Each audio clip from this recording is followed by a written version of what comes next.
Are live. So we got me, Austen Summers, Kevin Ray Wilder, and A.G Hayden is dead. I'm just kidding. He's busy. He has a girl over. Maybe he'll join us later. Maybe he won't. But yeah. So all right. So the agenda for this podcast is we're gonna go through. Wow, already 55 viewers. I like that. We're gonna go through the Philion video. If you're not familiar with Philion, he's a massive fag who did the video criticizing the pickup community. So we're gonna go through that, and then we're gonna share with you guys our text game tips. So that's kind of the agenda. All right. So what's up, guys? How's everyone doing? What's up? Thanks for having us on, as always. I don't know why I'm thinking we're all. We're all. I haven't streamed in a bit. You know, it's so funny. There was like some conspiracy theories going around. Like, these guys haven't done streams together in a while. They must have had a falling out. It's like, motherfucker, just because we don't stream for like 10 days doesn't mean that we're like enemies now. It's like, bro, why are you concerned with whatever? Yeah, I just remember seeing a comment on that on one of my videos, and I thought it was hilarious. Yeah, just they have their priorities in order. Just because Austen walked in on me banging my dog doesn't mean that out. You know, we had a little conversation about it, and that was cool. I was there. This was being asked a lot. Like, actually, people were also in my chat speculating, like, "Oh, what's going on? Why did you guys not stream? Like, did something happen?" Yeah, because I think there's so much drama in the pickup community. People always just assume that that's part of the thing. Yeah, fair enough, man. I don't know, but the drama stuff, I know it's fun and entertaining, and I'm still just I'll dip my toes in it every once in a while, but it's getting to be too much, especially the whole Coach White Pill shit. I'd rather just like talk about, the stuff that actually matters. Well, what I respect, but it is YouTube, man. People want entertainment, so people want entertainment. Well, what I like about you, okay, so let me give a little 2 cents on that. When you guys had your Coach White Pill separation, like, I'll admit, like, I'm closer with you, but I would say I was pretty neutral overall. But what I liked is that you weren't like afraid of talking about it. Like, when I would ask you questions about it, you wouldn't like, bruh. Like, you were cool talking about it, versus he kind of like handled it, in my opinion, in like a really odd manner, which kind of made me lose respect. But anyway, exactly. And I think that just goes to show you all you need to know about it, man. It's like, if you have nothing to hide, then you're willing to talk about anything. If you have something to hide, you're going to suppress free speech. Funny enough, he compared me to Rolo when he's the one dodging debates. So he's more like Rolo, me or him. Anyway, that's the last I'm talking about that loser. So let's focus on another loser. Well, actually, you know what? When it comes to Philion, I actually used to like him a lot because he really. Well, okay, so he started off doing like natty or nots, and he was calling out a lot of the fake natties, which I think is very important to do. But yeah, I think I have a pretty nuanced take on his pickup video. I disagree with most of it, but there's some parts I might actually have some disagreements with you guys on. We'll have to see. No, there's always some truth to his video. I do think, I always said this, the pickup community doesn't do itself any favors with some of the things they do and say. Like a lot of the guys in the pickup community definitely set themselves up for ridicule, and he was able to capitalize on that. But then I think a lot of his arguments were disgenuine. But it'll make more sense as we go into it. The Julian thing, he purposefully created stuff to get that response. Yeah. Mm-hmm. Well, all right, let's jump into this, and just let me know if you guys want me to pause at any point. Also, in the chat, let me know how the audio quality is. I'm wearing an external microphone, so it should come out okay. But if it doesn't sound, so I don't know if they set the context well. This is like a YouTuber who does like reaction videos, I guess, and maybe does other videos. And he made a video on the predators of pickup, so about like the worst of the pickup community, I guess. Yeah, he's pretty popular. He has like close to 1 million subs, so it's not just like some random nobody. This video already got something like, let me see how many views. It got 143,000 views. It's only been out for a few days. Damn. Yeah, so this guy, it's not some nobody, basically. That's the point. Yeah. All right, cool. So let's jump into it. Yeah. Cosmo, who is the winner of this year's The Pickup Artist on VH1. Wait, can you guys hear this? Yeah. I can't hear anything. I can't hear anything on my end. Let me see if I can fix that. I can hear it. Yeah, we can hear it. Yeah, there's something going on. Yeah, this is a great editing tool. It's like with like right here, there's like some kind of HS grain or something on it. It's like the fucking, we caught him. It's like shot like some Pablo Escobar style, like sting operation footage. You know what's weird though? Found footage. Dude, what's his name? David Bond used to create videos like this just for fun. Like he would create videos like this and just make it of our friends. He'd be like, Austen Summers, white male, caught talking to girls. Like, and just put like VHS grain and like these like those like there's a lot of sound effects in this, so it'll be like a sting. It'd be like, pew. I wouldn't be surprised if he made a video about himself with this, like trying to expose himself. Can one of you guys pull this up on your end? Because if I take out my external microphone, I'll be able to hear it, but then the audio won't be good for the audience. One of you guys mind playing it? Sure. Yeah. Because my other option is I need to get a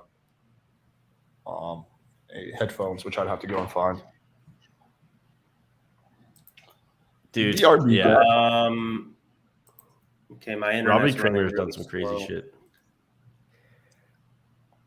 I mean, if it's like, Let me try it. I could probably find headphones. I just need to like really go look. Dude, I'm throwing a party soon. I stole your Indian, by the way, Alex. Yeah, that's not cool. Yeah, that was like really messed up. That's actually why me and Austen didn't talk for a while, is because he stole my Indian. I paid him 3 goats. I traded him for 3 goats. I'm just like, you do, like, you know, like you're this like big baller, shot caller, pickup coach. It's like, you know, abundance, man. Like there's other Indian men out there. Like purposely poach mine, you know. It's just there's like other Indian men with God level text game and business like, knowledge and several years of experience working with me. Well, yeah, I mean, like, you know, you just gotta go to like fucking Bangalore or, you know, Mumbai and just kind of go fishing a little bit. All right, I think I'll try to share this here. Okay, if it doesn't work, then I'll find my headphones. But... Yeah, this is very similar. You know, another thing too is, what's the motivation behind? I think a lot of the motivation behind it, someone making this video or this type of content, is they like to put other people down. That's probably one of it. But also they like to be held in high regard by their audience. Like, oh, he's virtue like signaling, bro. for something. Yeah, it is virtue signaling, but it's like they want the approval of other people telling them like, you did it, bro. But also keep in mind, like during this video, he'll never like give a suggestion, because there's an epidemic of lonely guys. And like he'll keep saying, it'd be like, the pickup community preys on lonely guys. It's like, well, the pickup community also offers a solution for lonely guys, which is go talk to girls, meet them, work on your skill set, work on cultivating good qualities as a man, and then women will want to have sex with you more and date you. And they don't believe in helping the lonely guys. They think those lonely guys are losers and they deserve to be single. They don't believe in that's like a large portion of men that don't get dates. Yeah, well, they don't believe it. They think that those guys are weird or losers or creepy. If you look at the statistics for like men that haven't had sex in the past year, men that have never had a girlfriend, stuff like this, it's all going up. So what do they suggest in light of that? They don't. It's not logical. Like if you look at the RSD Julian CNN video, there was a really crucial part of it where Chris Cuomo is like, funny enough, he got what he deserved. But where Chris Cuomo is like, well, I would argue that those guys, maybe they shouldn't even try to meet girls. So he believes. The thing is, in the beginning, everyone. This is the thing. They don't understand like that it's a journey. I think this also goes back to the concept of like what is it called? Learned helplessness versus what's the opposite of learned helplessness? Basically, learned helplessness, you see everything as static. There's no change. So if you're a weirdo talking to girls, then you'll always be a weirdo talking to girls. They don't see it as like, oh, you can learn different aspects of this. You can grow as a person, and then like after you get your first weird approaches out of the way, it tends to get better and better over time, and then you get better talking to girls. So they think that's called. They think it's a zero-sum game. So they think that if the guys get better, someone loses. They don't think it's like a win-win. Like if guys get better, girls have better dating experiences. They don't see it that way. They see it as a zero-sum game. These guys are trying to take something from the girl. Like these guys are trying to go. They don't even really believe that women like enjoy sex for sex's sake. They believe these guys are trying to take sex from women, right? And these poor women, these pickup tactics, and they're fucking taking sex, right? They don't even believe that like sex is a win-win. I think usually what happens, and this is the case with Philion, so a little bit of background on him from his personal life. He's had a committed relationship, I think, for a while. And I think usually the guys who are really critical of pickup or any kind of dating help are guys who are in a relationship. So they're kind of almost blinded, I guess, because they haven't actually had to like, they might have been with like one or two girls their entire lives, and they probably met them like maybe a high school sweetheart or like have been with them since college. So they don't understand how it's like for the majority of guys once they're outside of college. Because college is another thing too. Like that's the one area where there's more women now than there are men. So from a DMV dating marketplace standpoint, that's actually like a great place to go. And that's why a lot of guys can get laid in college, even though they have no game, right? Just because logistically it works out. But then once you're outside of college, a lot of guys struggle unless they've already made those connections, right? So I was so bad I couldn't even get laid in college. Okay, well, yeah, you figured it out though, right? So you're a perfect example then, right? Yeah, So for you didn't have that privilege, I guess, of getting lucky with one girl and then being with her forever. Dude, I lived in a frat house my junior year where there was parties where there was like a 3-to-1 ratio. And during my whole junior year, I maybe hooked up with like 2 girls or 3 girls. That's like with the ratio like that, you actively have to cock block yourself not to get laid. And do you think that's what you were doing? Was actively cock blocking yourself, or was it too novel of a concept? Were you a virgin during that time? No, I was not a virgin, but I only been with like 2 or 3 girls. No, I don't think I was actively I think it was like subconscious sabotage because I learned low self-esteem. Mm. I also overly heavily relied on drinking, so I'd be very sloppy. What do you think led to having low self-esteem? I think a big part of it was that when I was a kid, we moved around a lot. So I actually, it's pretty interesting because if I look at myself in like 1st or 2nd grade, I was actually one of the more popular kids. I was pretty well respected or whatever. But we moved around so much when I was a kid. I was always going to a different school. And by like 3rd grade or whatever, I don't know, like I just felt like such an outsider because we just moved. And I started having a hard time socializing. I got like made fun of a little bit. I also had like a heavy Russian accent. I was like, hello, I am come to America to make friends. So that definitely worked against me. And then in 3rd grade, I had an epiphany. I discovered that what I really craved more than anything else in this world is attention. And I could get attention for all the wrong reasons. So if I just act like a fool in class, people will laugh. And attention was just like it was like a drug for me. It was like crack. Once I got a little bit of attention, I couldn't stop. But I didn't really realize that you can get attention for the right reasons. I started kind of making a fool of myself. That's why I think that's why you're so good at YouTube too, because you have an underlying desire to get attention. But it ends up being a good thing. Dude, you know what happened with me? I had that too. And then I was on a Signals. We built that to like 100K subscribers. I left that. I started my own thing. I built it up to like maybe 20 or so thousand, my current channel. And that was just like, I don't really care about the validation anymore. So now I have to like create another desire, basically just like to help people, to spread a message. I don't know. I have to figure out some other desire to go hard again. Because before it was pretty aligned, and now I don't think it is as aligned for me. So I have to find an alternative motivation. I get off more on getting subs than I do on making money. Money's like about that clout, huh? Money does. It was right about you, Alex. They were right. No, but I will not compromise my chaser, bro. I will not compromise my ethics for clout. That's the only thing. I will not do something that when I was younger, I would just do anything and everything for attention. But now, like, I will not do something that I think is like despicable or compromises my ethics just for clout. Yeah, I feel you. All right, do you guys want to get into this video? Yeah, we kind of went on a tangent. Let's get into it. Let's say we just talk about my childhood for the whole stream. Yeah, let's get into it.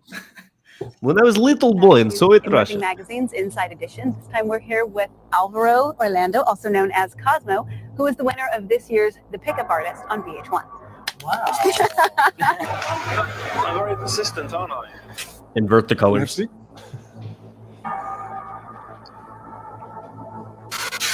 Hi. Yes. Would you like a seat? This is just bad game. Yeah. As soon as I saw the girl, it was like, Just oh tell me shit. if you ever want me to pause it. Oh, but if we don't It's get like copyright. cyberpunk.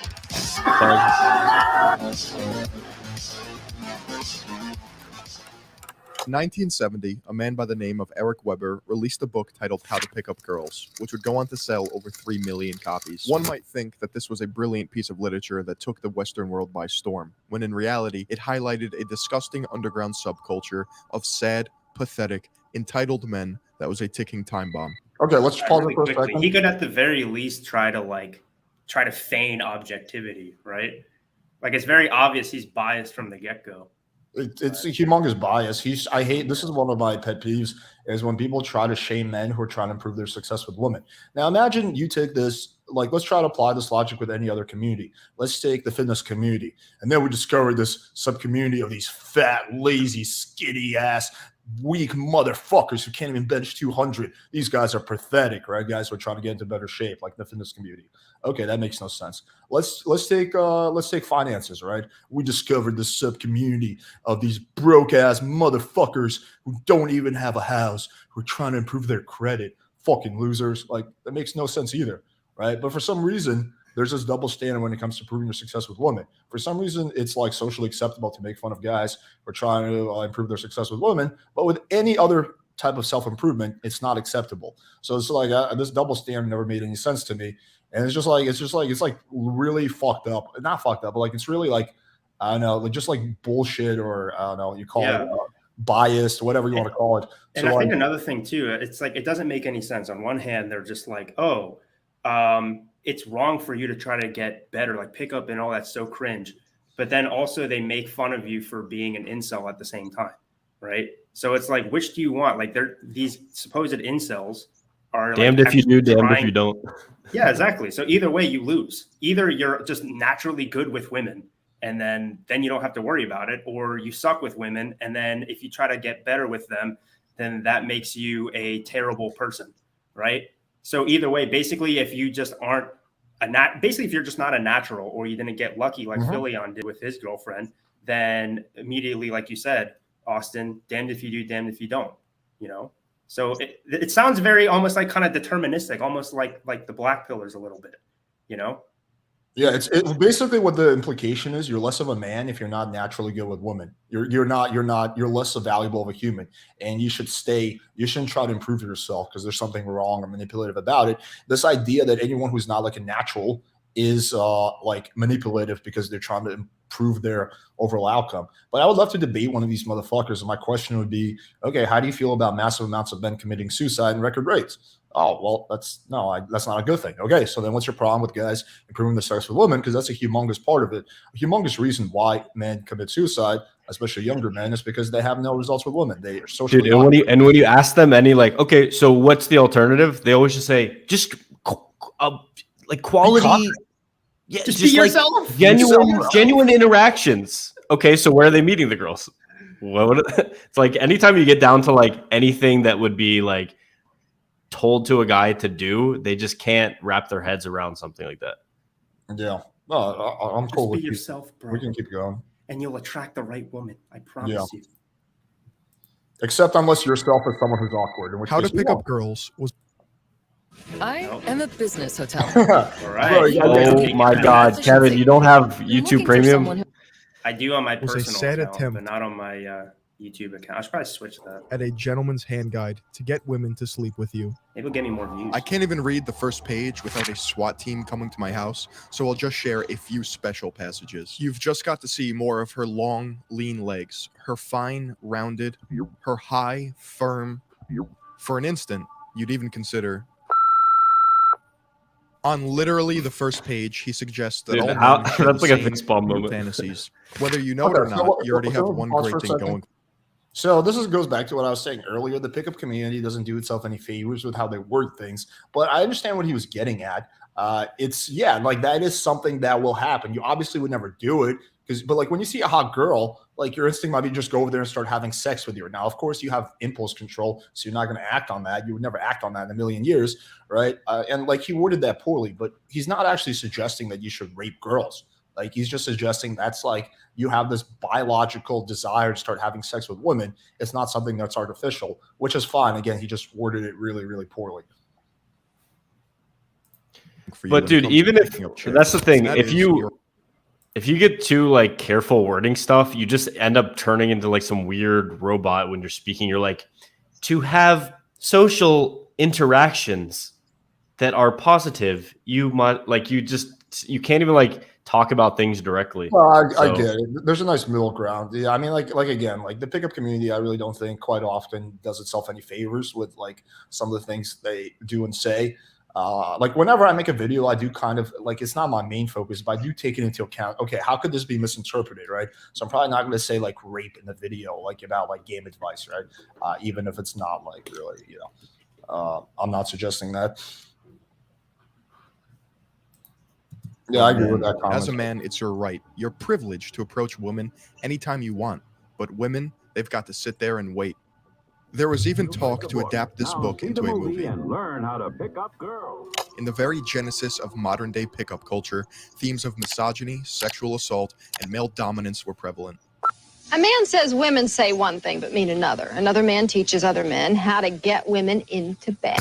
Meet Ross Jeffries. He says he got tired of being Mr. Nice Guy and being dumped by women. So he changed his ways and he wrote a book for other men who feel the same way. It is called How to Get the Women You Desire into Bed. Which is totally not predatory. He went on talk shows, media campaigns, and now relives his glory days, ranting to the newer generation of pitiful men. Wait, can we pause for a Ross second? Jeffries can be linked.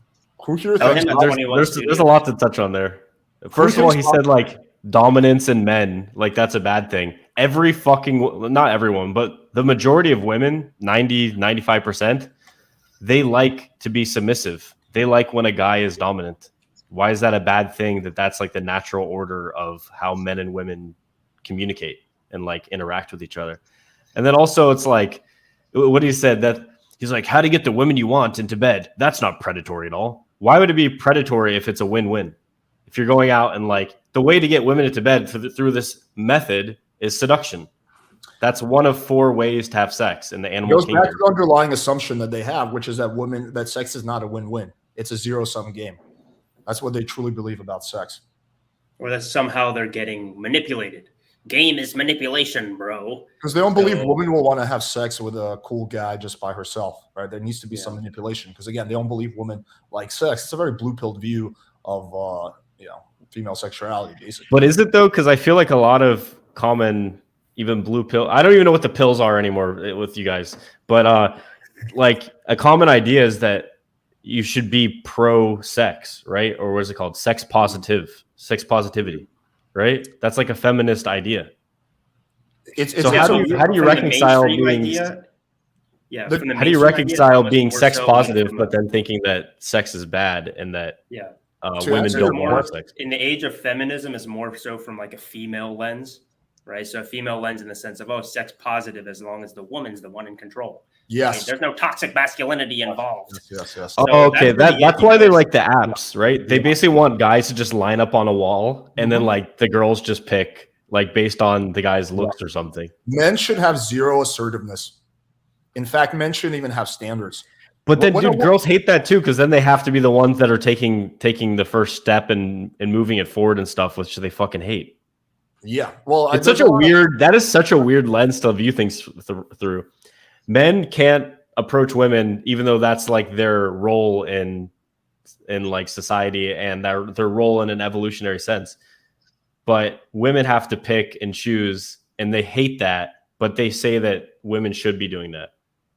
I think it's more so, it's not necessarily that they're against pickup. They're against people teaching it. It's almost like we talked about earlier. It's like, well, you should just have it innately within you. And it's creepy to have to learn it, right? As if it's like, well, unless you already have this skill, this understanding of how to approach women and knowing what to say, if you don't have that, then you're like unworthy. I actually did some street interviews in Vegas, asking about what people's thoughts are on pickup artists. And I'll probably release that soon. But one of the girls was just like, you should just like know how to do it. You should just go pick them up. You don't have to learn it. It's like, like I think girls in general, they just don't, girls especially, they don't understand, which is almost why like I don't blame them. You know, it's kind of like how a lot of girls' issues, like women's issues, a lot of us, we can kind of logically try to understand it, but we can't because we haven't lived it. The thing that pisses me off is when guys who deep down understand how tough it is to go approach a girl, like, and you know, like how much balls it takes to like be assertive like that, instead, because they're reminded of their own weakness when they see guys being courageous and going for what they want, then instead they end up attacking those guys, right? And so I think that's the issue. That's why I can't blame too many women for doing that, because again, they just can't understand it the same way men can. But when men do this shit, it fucking pisses me off, because we all know that they know deep down inside that they're, you know, they're just coping, or they're just being assholes about it. It's Vichy males. It's like the Vichy French, right? Like they thought it was easier to just side with the Germans than to like fight for their country. It's the same thing here. These guys are like, I think it's all subconscious. They're like, oh, we'll have better results for women if we just side and go along with this than if we like stand up for what's right and like speak their mind. But the thing is, he has 700,000, 800,000 subscribers. So even if his strategy is super ineffective, but it's broadcasting, right? It's broadcasting to 800,000 people, probably a lot of which, or some of which are female. There, even if it's a low percentage of that, he will still get girls from this, basically. So even if he breaks up with his girlfriend, he'll basically have other girls that would be willing to date him. He also has the social clout and stuff. Yeah. But the guys that are watching his videos being misled, they don't have the ability to do that same thing because they don't have top YouTube channels. You know what I've argued for, and I will stand by this. I think on average for women, it's more dangerous from like a physical like safety standpoint to actually the blue pill beta guys or whatever, like Philion. I think they're actually more dangerous in terms of averages than a guy who's just like straight up like us, because pretty much every, like, I don't want to take this into like a sinister direction, but pretty much most accounts I've heard from like chicks I know I've hooked up with of like date rape didn't involve like a confident pickup guy. It involved some guy they thought was their friend who was very like blue pilled and soft, and then he flipped out when he didn't get what he wanted, and then he like fucking lost his shit. Like pretty much 90% of stories are like that. And so yeah, that's kind of like, if I had a daughter, I would probably want her to be more careful with guys like Philion than guys like us, in my opinion. Mm-hmm. Absolutely. All right, let's continue this. To numerous members that started the pseudoscience that fragile men cling onto ever so tightly. Can I just say one thing? As mentor to Neil Strauss. Just really interesting observation. Fucking Ross Jeffries looks so much better as he got older than he did when he was younger. Like his I think he's the only person who looks better as an old person. But anyway, you keep going. And a man named Louis DePayne. He was also portrayed in the movie Magnolia by Tom Cruise. And as you can probably picture by now, this whole pickup thing is gaining some steam in the 90s. Louis DePayne would go on to create alt.seduction.fast in 1994, which was the beginning of the online pickup forums and message boards. It was here where these freaks would don their screen names such as Juggler, Style, and God, this guy is nightmare fuel, Mystery. Other pickup artists and self-proclaimed gurus would definitely pop up around this time, but unfortunately for us, they probably just terrorized women on the sidelines. You see, all of this stayed on the fringes of public discourse and remained underground. That is, of course, until Neil Strauss, student of Ross Jeffries, published The Game in 2005. It reached New York Times bestseller list, and for the first time, pickup culture went mainstream. Public perception was definitely still mixed, as new media would eat the stuff up just to get eyeballs on their content. Younger men with an identity crisis fell victim to pickup artist culture, and people with functioning brains laughed at how cringy this Wait, hang on. We'll pause for a second. I mean, it was... This is so fundamentally incorrect that what's it called? Young, whatever, gullible men fell victim to this pickup artist culture. No, a lot of young men mostly were saved by this stuff. I can say, me personally, the book The Game changed my life. I might either be extremely depressed or even dead if it wasn't for that book, if I didn't discover the pickup community. I was highly depressed when I was younger, and a lot of my depression had to do with inability to get women and feeling inadequate about myself. It was like a real thing. I made a video story how one time I almost like killed myself, right? And again, I was so, it fucking bothered me to the core. It was like this burden I was carrying. And then when I discovered The Game, it was a big weight off my shoulders, because at least I realized other people have the same issue as I do. Like just feeling like, imagine you have a disease and you think you're the only one in the world who has it, right? You're going to feel so alone and scared. But when you discover there's a whole community of people who have that same disease, but furthermore, people who've overcome it, right, and gotten better. I don't want to like fucking tie. It's a loose analogy. Then you start feeling a lot better about yourself. So if I didn't discover that book, The Game, which is what got me into the pickup community or the pickup community in general, there's a good chance I wouldn't be sitting here. So like you saying fell victim to it, but most guys were saved by this shit, not the other way. That's why it's so important for Philion to do due diligence, is to actually talk to people who have learned this stuff, right? Because I'm sure he'll find some guys who went, learned pickup and said it wasn't for them and is against it. But he'll also, if he is actually reporting correctly, he will also talk to people who say that it's great. It's just a giant straw man that people build. So like another example where this happens all the time is politics, right? People just assume that anybody who voted for Trump is this misogynistic racist, right? But if you actually talk to Trump supporters, for example, you'll find that they're actually like normal people, right? That have very normal motivations and very normal reasons as to why they voted for Donald Trump. It's the same thing with pickup, right? These aren't just like these guys who secretly hate women who are just trying to like manipulate them and stuff. Maybe there are some people like that, similar to how maybe there are some Trump supporters who are actually racist. But you will probably find, I'm willing to bet, that the vast majority of guys who actually like look into this stuff, they're regular guys just trying to be happy, right? They have a void in their lives, which is that they don't have women. They don't know what the fuck they're doing. And so they're just trying to seek help. So it's very disingenuous, unfortunately, of Philion to do that, to just assume that all of the guys who follow pickup are just these like cringy incel asshole, people. Especially when it's usually the other way around. Like he's not only is he ignoring the other side, he's completely flipping it. There's a small percentage of guys for who, maybe the pickup community wasn't the best thing. And I would argue that for pretty much every single one of those guys, it was because they followed the wrong people in pickup, right? It wasn't like if they followed the right people, that wouldn't even have happened. But most guys who got to the pickup community, their life was significantly improved by it, not the other way around. So he took these things, it's like 95, like 99 and 1, and he flipped them, and he's trying to argue like it's like this. So this is worse than not doing his due diligence. This is literally like purposely misinterpreting the truth. And dude, what do we tell guys besides even the dating advice? We're like, hit the gym, improve your aesthetics, become happier, meditate, like work on something, be passionate about something. Manipulation. Everything we talk about is a positive, I think. I think there's something ironic too, in the sense that Philion said, "Oh, these like charismatic guru guys are manipulating their audience," and then also their audience is a bunch of losers. It's like, dude, and they don't realize how uncharismatic you are, Kevin. Yeah, exactly. That's exactly it, man. But yeah, I think it's ironic that. White pill. What's that? Say that again. Dude, someone said I was pink pilled, which is a mix of white pill and red pill, I guess.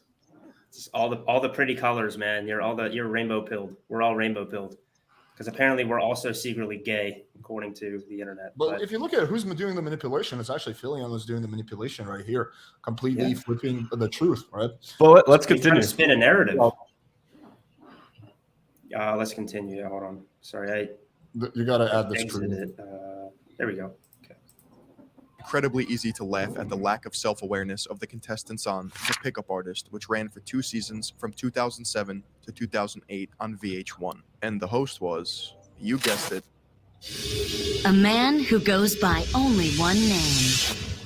Mystery. Yep. In the 2010s, pickup communities continued to burrow themselves deeper and deeper. How much do you want to bet Philion didn't watch that show?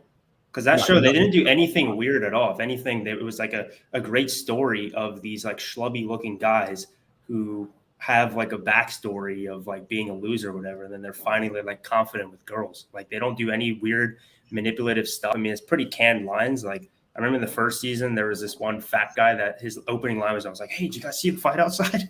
But it's kind of corny. But if you actually watch the show, you won't come away with it thinking like, "Oh, these guys are learning to manipulate women." Dude, we should do some show like that. That would be fun. That'd be lit. Or like Keys to the VIP, that show. See who's the greatest. Maybe I should like let someone live with me for like 6 months or something, and I just go out with them once a week and just give them instructions and stuff, and then I just film them along the journey, and then I put out a documentary on it. That could be interesting. That's a good idea, man. That's what Coach Whitepill and I tried to do, but unfortunately, dude, the fact that there's a lot of guys on that show though is good because there's competition. So you actually are more motivated. You're like, fuck, I don't want to lose out on some kind of prize or something. What if you made like 10K and you got free rent and free coaching all the time, and all you have to do is beat out like 2 other guys? That's what they did on the show, right? Wasn't there like a prize at the end, like whoever won. No, whoever won became like Mystery's like assistant coach or something. Whoever won got to bang Mystery. Lucky guys. All right, let's continue. Deeper on 4chan, Reddit, and YouTube, but would eventually be met with bans and a serious crackdown. However, some communities still exist, and you can definitely fall down some dark rabbit holes if you go looking. Well, hang on one second. Yeah. Let's really quickly talk about these dark rabbit holes. And this is something that Austen mentioned. They include things like working out, meditation, reading books. These are some really dark rabbit holes that you guys need to watch out for. Because God forbid you go balls deep into the pickup stuff and you start improving your life overall. That's a dark rabbit hole that you guys need to watch out for. Yeah, all right, let's continue. Did I mention NoFap? Military, religion, or even company, you have terminology that makes each member feel part of something bigger. Let's be honest. It's just another excuse to create an identity, and this type of language takes the humanity. Okay, can you pause it here?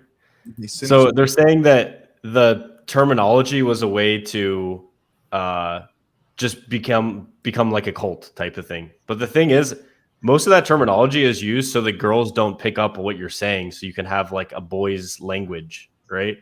Like you don't want to just be talking with your wingman in front of two girls and be like, yeah, so I'm gonna bring that one to my room, and then you should take her to like the balcony and try to make out with her there. And like you don't want to like give the whole end of the movie. And if you talk too like plainly about stuff like pickup and game and dating, girls get weirded out by that, right? Also, every single community has lingo. You find one, and it shortens things too, right? Yeah, find one community where there's no lingo. Every like I had a roommate who was like really into trucks, and like he would start. Dude, I didn't understand half the shit he was saying. Like they have their whole fucking like little truck lingo. I don't fucking know. So here's an example. I play ultimate frisbee. We talk about like you want to do your in cut with I'm going to throw you an OI. You want that more IO when you're throwing a huck. Like you don't know what IO is. It means inside out. So you're like putting the outside lip of the frisbee down so you could throw it and it actually comes up like this. Like that. It's not to form an identity based around ultimate. It's because that's faster to say. Yeah. You don't have to always say inside out. Yeah. I will say though, I don't have a moral problem with the lingo, but I do think it's definitely cringe. I agree. Like, oh, Kino, bro, did you do enough Kino? No, but another thing, almost all the terminology he goes into is very old school stuff that I don't even say 75% of that stuff, to be honest. Yeah. No, I agree. It can be cringe. Yeah. Stir manipulation technique used throughout history, time and time. Hold on, there we go. If you really want to crawl down this rabbit hole with me, I'm going to have to show you the ropes, and it's not pretty. The first lesson is vocabulary. These are terms created on the deep, dark corners of forums, message boards, and unfortunately, books. By the end of this, you'll know how to think, act, and even behave like a pickup artist. Remember, these are not my words, and I apologize in advance for putting you through this. Which brings us to our first word, P. The amount of like negative language he uses pretty throughout this. Self-explanatory. Game. Your ability to seduce women, which leads to getting laid. This is your swag. Infield. Practicing your pickup artist skills by being a cringe lord in public. Routine. Method of principles applied to seduce women. Are you funny, cocky, mysterious? Set. Pause. Your routine that you do in a certain environment. I don't know anyone that does routines anymore. What the fuck? Like, who's going to memorize an entire thing? At least Alex and I, we teach. I think this is the best balance is 80% of what you do should just be based on principles, connecting with the girl, having a good time, etc. 20% can be scripted or just stories you've told before, or funny one-liners or things you know that work because it just saves you time. And everyone talks like that anyway. Like people have stories they tell over and over again. They have, anecdotes. They have funny one-liners. They have things they say to connect to people from different cultures or languages. But yeah, 80% of the time you're just connecting with the person in front of you. Yeah, the pickup community overall has evolved a lot in the last 20 years. That's again, any community that's recent and started recently. Yeah, of course it's going to evolve. Yo, by the way, after we're done with this video, I have a video that David Bond made of me that's basically created exactly like this. And we'd create it for the lulz because they're all the fucking same. They're like, oh my God, he just said hi to a woman. We'll take a look for sure. Yeah, definitely. David Bond's the man. Environment to seduce women. Some men literally treat this like a performance, such as stand-up comedy or a Broadway musical. Opener. Your first words or actions to start an interaction. There's a bunch of these. I'm sorry. That was actually really good by Philion to like make it like an Oblivion NPC. I don't know. Most of them make you look like an NPC trying to interact with real humans. AFC. Average frustrated cat. I did not know. All right. Well, hey, this is one part. This is one part of the video. Philion. I didn't. When I first watched it, I didn't realize he did that. That's funny. Yes. If you guys want to know what an AFC is, it's You can thank Jeffrey's right there. That's for actually that one. It describes a guy who is completely clueless with Dude, women. I actually like Myron's Women rants. I think he has a lot of good rants. They're entertaining sometimes. Yeah, I think he makes some good that's points fine. sometimes. Yeah, dude. Dude, the podcast where he has who's that fighter that has like crazy opinions on everything and he's just like super confident about them. Connor Yeah, dude, when he has Andrew Tate on, dude, they get in some really good rants. Yeah. Yeah, I mean, there's things I agree with Myron on, things I disagree with him on. I mean, like, yeah, like some of his mindsets are terrible though. Like he thinks that eating pussy is beta, and just even in general, a woman having a good experience sexually, that's beta, or that's like you shouldn't even focus on that, which is just like such a dumb mindset. So, but yeah, some things he's right about. It really depends. I think it's like really funny enough. Ironically, some of the things that he's talking about here, Philion, because he's conflating all these different communities together. But a lot of the things that he's describing actually does describe Fresh and Fit, and unfortunately, a lot of the red pill community quite well. Where for them, a lot of it really is sort of this revenge fantasy against women, right? As opposed to the PUAs. Again, I don't identify myself as a PUAs, but at least the PUAs I'm familiar with, and the Facebook groups and whatnot, I don't get a feeling of they're just like, oh well, these girls like fucked me over, and now I'm gonna get back at them. I don't get that feeling from them at all, but I do get it from like people like Fresh and Fit, for example, who I haven't heard one person use the term target for like, I don't even know, 7 years or something. It's really outdated. That's like something that was like said in the community like 15 years ago. Yeah. It's not be a term. Yeah. That is creepy. Remember, this is not predatory at all. AMOG, alpha male of the group, HB, hot babe, sarging. Yo, Alex, you use that term all the time. Let's go sarge some HBs. I like how you called it sarging. Are you Yo, Alex, swing by my seduction lair. It's in my mom's basement, and then we'll go sarge some HBs. Maybe nature. You mean sarg? Just don't AMOG me, please. I use the word AMOG all the time, but I don't right? use HB or sarge. Yeah, I found those. Cool. Yeah. Look how he says sarging. Ready? I like how for hot babe he uses himself too. Right. Hot babe, sarging. Slang sarging for picking up women. Dude, I remember one time, this was online like study groups. No, maybe like 5 years ago. One of the guys I was going out with, he's like, "Hey man, so you want to go sarge?" I remember I looked at him like, "Dude, never say that again, please. That just was too cringe for me to handle." Yeah. Anyway, keep going. For men. The best depiction of this is John Hamm's character in the Black Mirror special, White Christmas. If you're a woman and watching this, yes, groups of men actually exist like this. Value. Arbitrary characteristics agreed upon as good or bad by men in some... Okay, pause. When he's saying like, oh, yes, groups of men actually exist like this. Does he actually ask the question, like, why?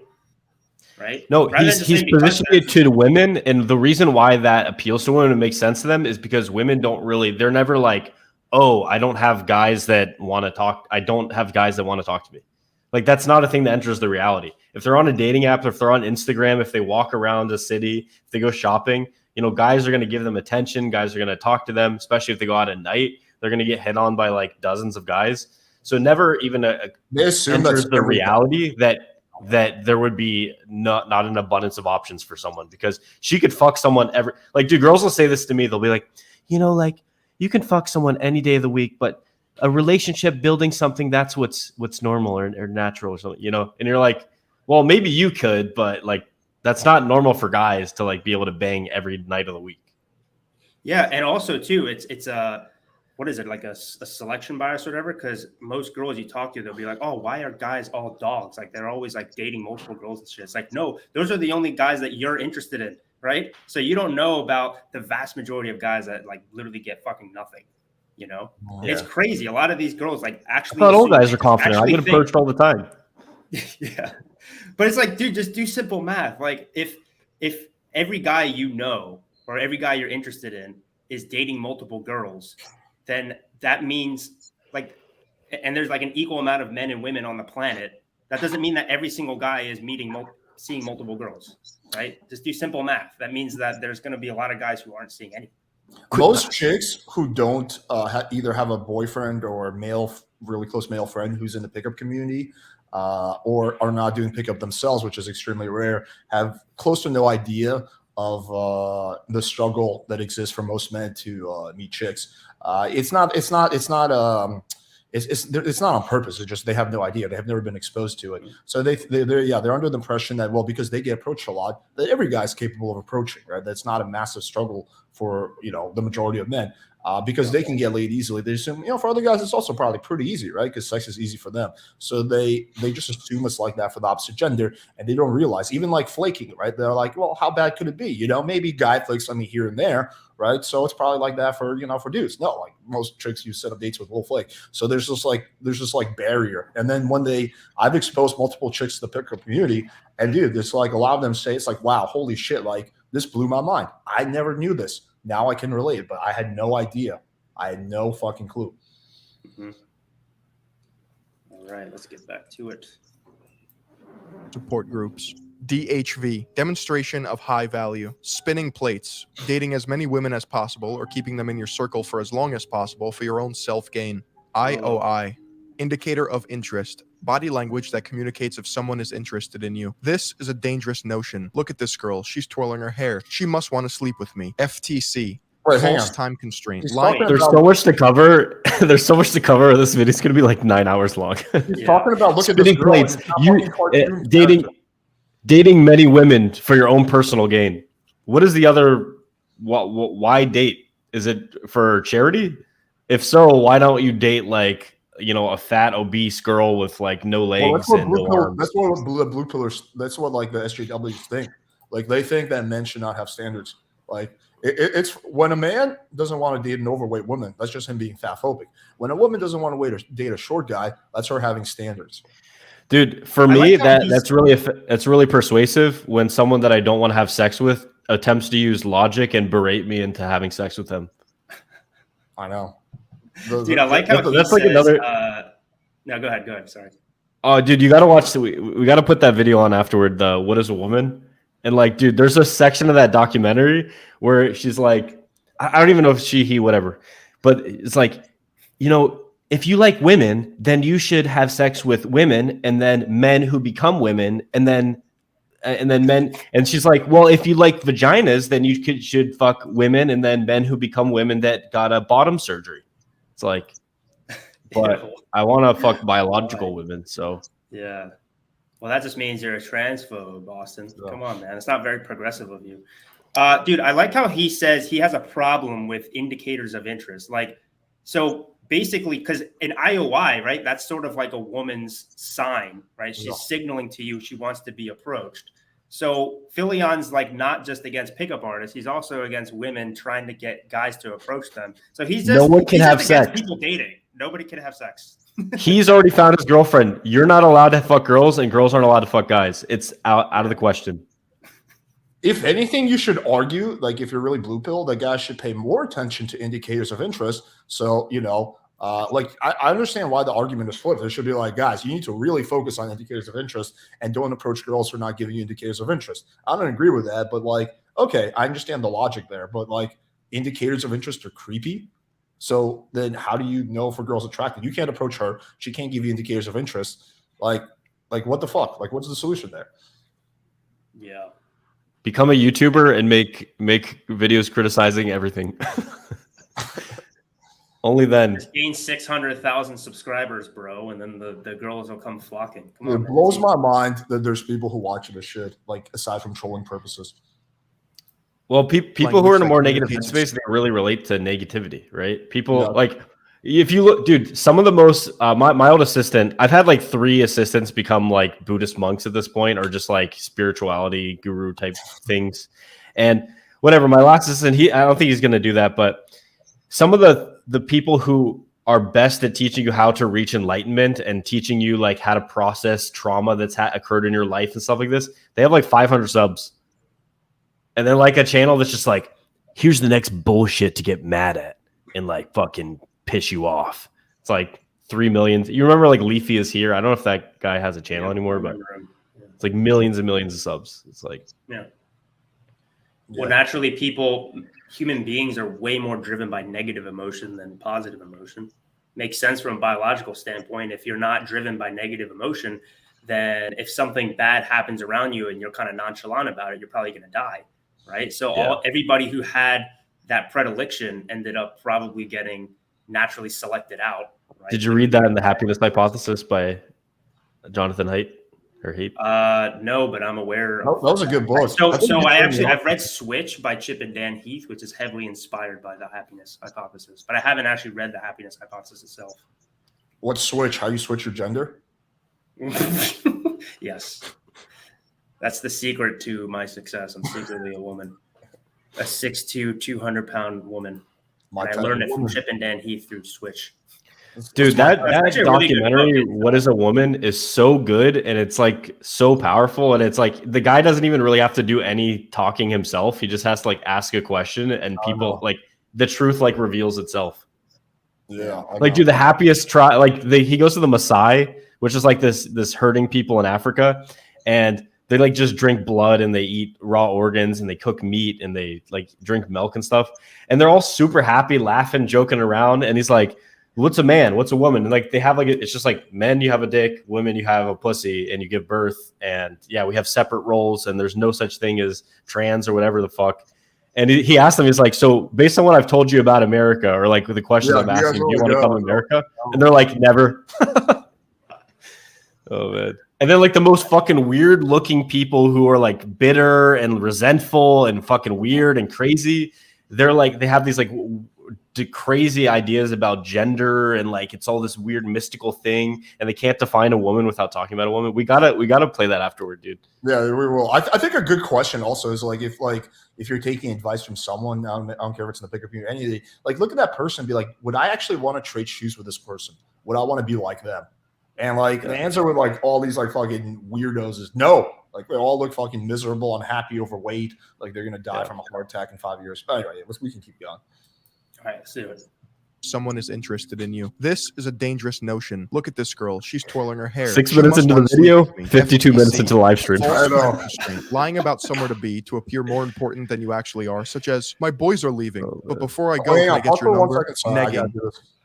He doesn't understand. He completely misinterprets. A false time constraint isn't to make it seem like you're more important. It's to take the girl's anxiety away from that this conversation is going to drag out forever. Like a girl might, be worried that she doesn't know you, that it's going to be awkward. So you give her a false time constraint, and that puts her at ease. The goal of a false time constraint is to put the girl at ease. It's not to seem important. So he completely misinterprets that. Yo, Alex, you want to come over to Tampa for 7 months? For 7 months? Or if I said, yo, Alex, come to my party. Yeah. Okay, I see your point. I mean, it would be a no. It would be a no on both accounts. But yeah, I see your point. Fuck, dude, I'll recreate your entire medical machinery lab here to keep you out of keep me the Lyme disease way. Let's keep going, Kevin. D. False time constraint. Lying about somewhere to be to appear more important than you actually are, such as, my boys are leaving, but before I go, can I get your number? Negging. Saying negative comments to a girl to put her down in hopes that she'll like you. It's faking interest by verbally communicating you're not afraid to insult her. Qualification. Making the target think you're interested in her, such as, I like your eyes. That's good because I only date girls with blue eyes. Disqualification. Making the target think you're not interested in her, often used in the opener, such as, I don't date blondes. Push, pull. The balance of qualifying and disqualifying a target to keep interest. Definitely not manipulative. Buying temperature. A spike in attraction because of your DHVs. You told her you just live in a Hollywood mansion. Peacocking is one of the main tenets of this. Okay, can we address these? I'll be quick. Yeah. There's so many of them. I don't. It's like, can you just hit the back keys so we can see? 99% of the people in the pickup community don't believe in peacocking. Like that's something that's super outdated and not commonly practiced at all. Yeah. So qualification, disqualification, those are things that you do naturally anyway. If you're just in a point where you have choice. The thing is, you kind of put the cart before the horse sometimes with this. Because most guys are so desperate to just get any shred of pussy that they will they'll just say anything is fine. And the thing is, when you have that kind of desperation, you'd push away girls a lot. And by pushing them away, I mean like you just repel them. So by actually, one of the first things I have people do when they come on a program is write down what your ideal woman is, like who she is, her physical criteria, her personality, her traits, her activities that she could be into, etc. Kind of define what some of those girls would be like for you. And then use that to meet the girl. So like when a girl says that she's into something, you can say, oh my God, me too. Right. And you express yourself, and you want a girl that kind of is similar match to you. Yeah. So a person that has if you have a lot of girls that you have potential to see, you are going to be more qualifying in terms of you're screening for the qualities of the woman that you want. So it's like having standards. Yeah. Okay, what do you guys think about negging? Because this is always the big thing. It's not something that's commonly practiced. Okay, this definition isn't even right. The actual definition of it is basically like to take the girl off her pedestal, so she feels like kind of more unstable and more insecure, and she kind of chases your validation. And that actually works, but it works for the shittiest type of girls, and they will chase your validation for it. And that I do agree that is manipulative, but the one thing is with teasing, even as a little kid, if you remember like playing on the playground, like teasing girls and this type of stuff, like you're saying positive and negative statements all the time. Like what Philion is doing is basically negging. Like the whole time he's just saying like negative stuff and painting everything in a negative light. So you could do that, but you could also do it with a smirk. So it's like playful, right? If you're teasing a girl, it means that you're saying something that's kind of negative. Like, for example, like let's say her hair is messed up. You say, damn, your hair is so messy, but you know what? I like you anyway. Something like this. You're teasing the girl, right? It's something that's playful. It's lighthearted. It's not meant to be done in a way where you're like, I will now get the girl after I said this because she is unstable. Da, da, da. It's like, that's a weird way. And now, like I said, you can get very unstable women like that, but why would you want to? I think that like you just sort of hinted at there, it's a natural thing that people do.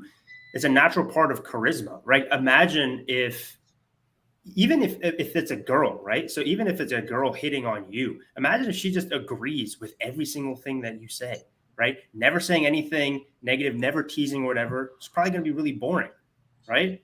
Now, as guys, honestly, I mean, if she's really hot, you'll still probably be interested in her anyway. Let's just be honest. But it makes sense that like it's more so when guys are talking to girls. I think the reason that the whole negging thing exists and the push-pull thing that guys have to like teach that to people is because naturally, if you are around a girl who's really attractive and you really want her, you're going to be afraid to actually act normal. So you have to almost remind yourself to act normal. It's like, okay, when you're normally around people you're comfortable around, aren't you teasing them a little bit? Yeah. Well, hey, maybe you should do that to people that you just met too, so you don't come across as a weird, you know. Yeah, notice how many times I nagged Austen during the stream so far. Like, you know, yeah, he's like a little, you know, too full of himself. I got to bring him down so I can get him to do some business shit with me.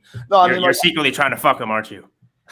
That's really what it is. You're trying Next to question. I don't feel comfortable talking about this anymore. Next question. No, I mean, dude, back to what I was saying earlier, where the pickup community sometimes doesn't do itself any favors. I teach my clients to tease the girl. I never use the word negging. I say teasing. I think teasing is a much better word for it. Tease the girl. Like the negging idea. Yeah. I understand the logic behind it, but it doesn't do itself any favors by calling it negging. Like teasing, no one can argue with teasing. If you say tease the girl, how are you going to try to shame guys for that? You're teasing girls. Yeah, women love to be teased.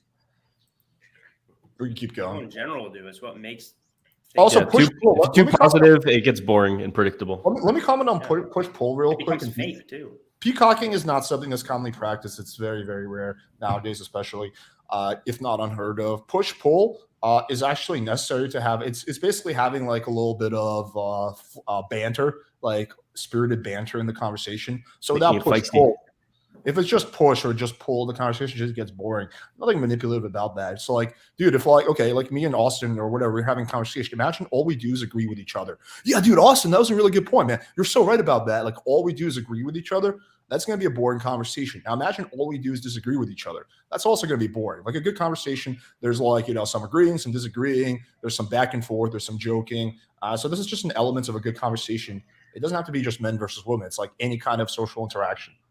This is a funny one I've been using recently. I'll say, you know what? You're so amazing, except for one thing. You just throw that in there. Girls like, what? And you can like tease her on one thing. Yeah. All right, let's continue. I'm gonna say something. We're an hour in. We're an hour in, and we're like 7 minutes into this video.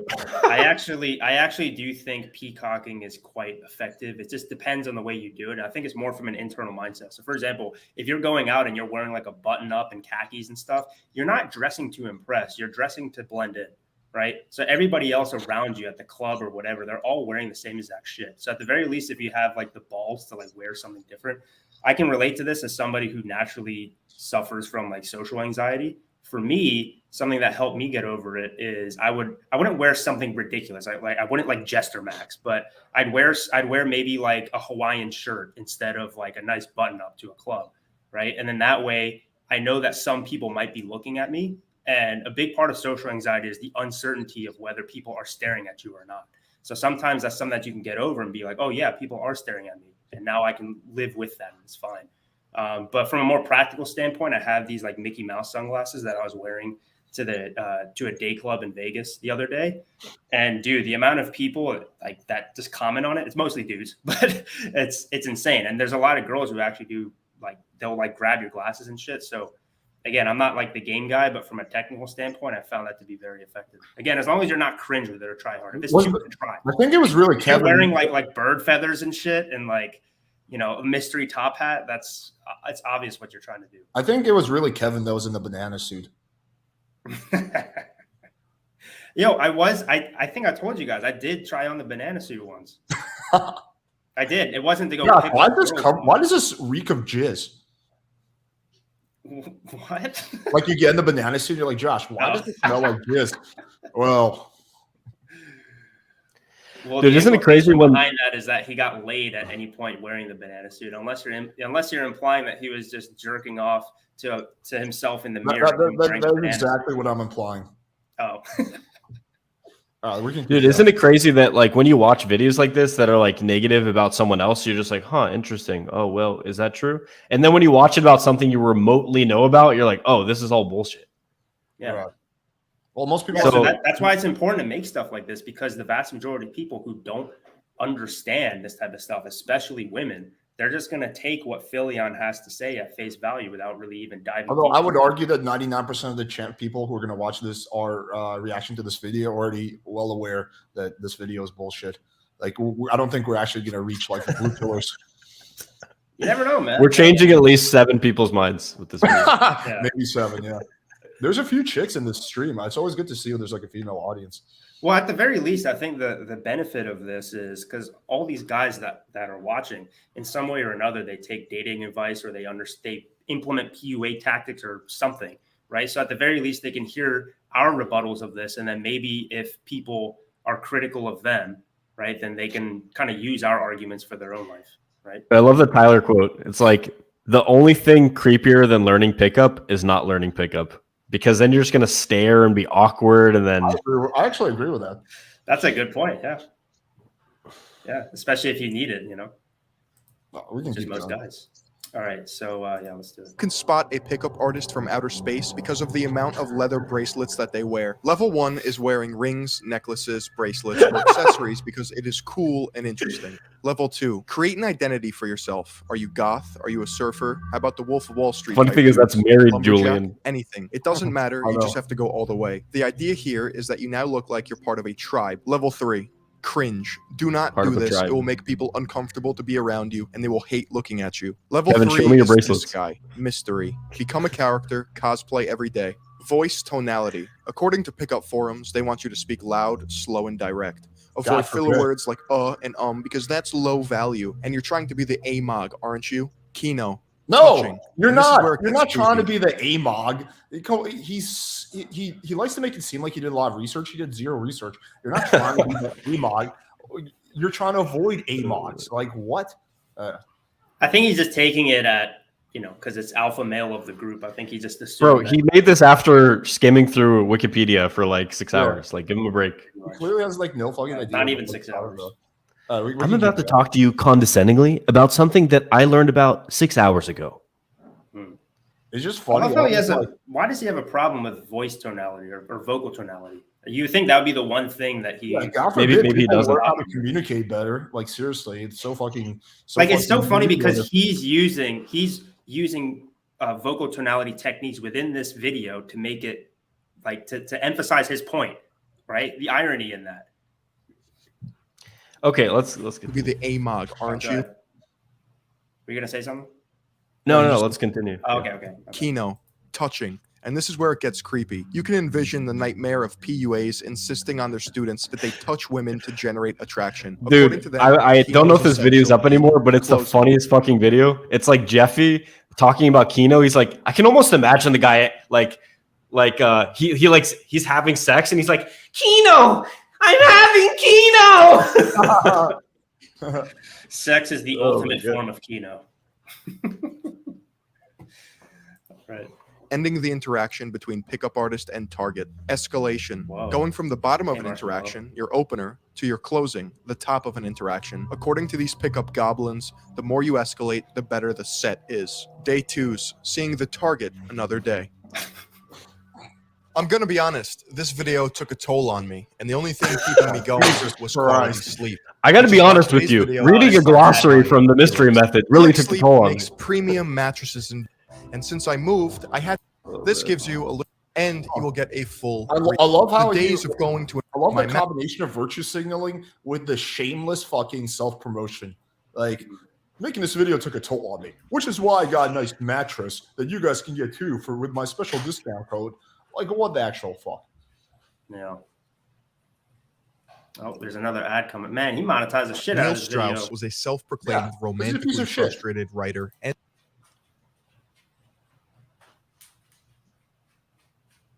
This doesn't care about the truth or helping anybody. Dude, this guy's a clown. Like, why is he talking about he's talking about like peacocking and shit like this? And it's like no one does that. Like, Austen, why do you have so many funky outfits and masks and shit? Man. So the banana was actually my roommate, but I'm having a party soon. They're super funny to like just take photos with and like oh fuck, I have to get a money gun.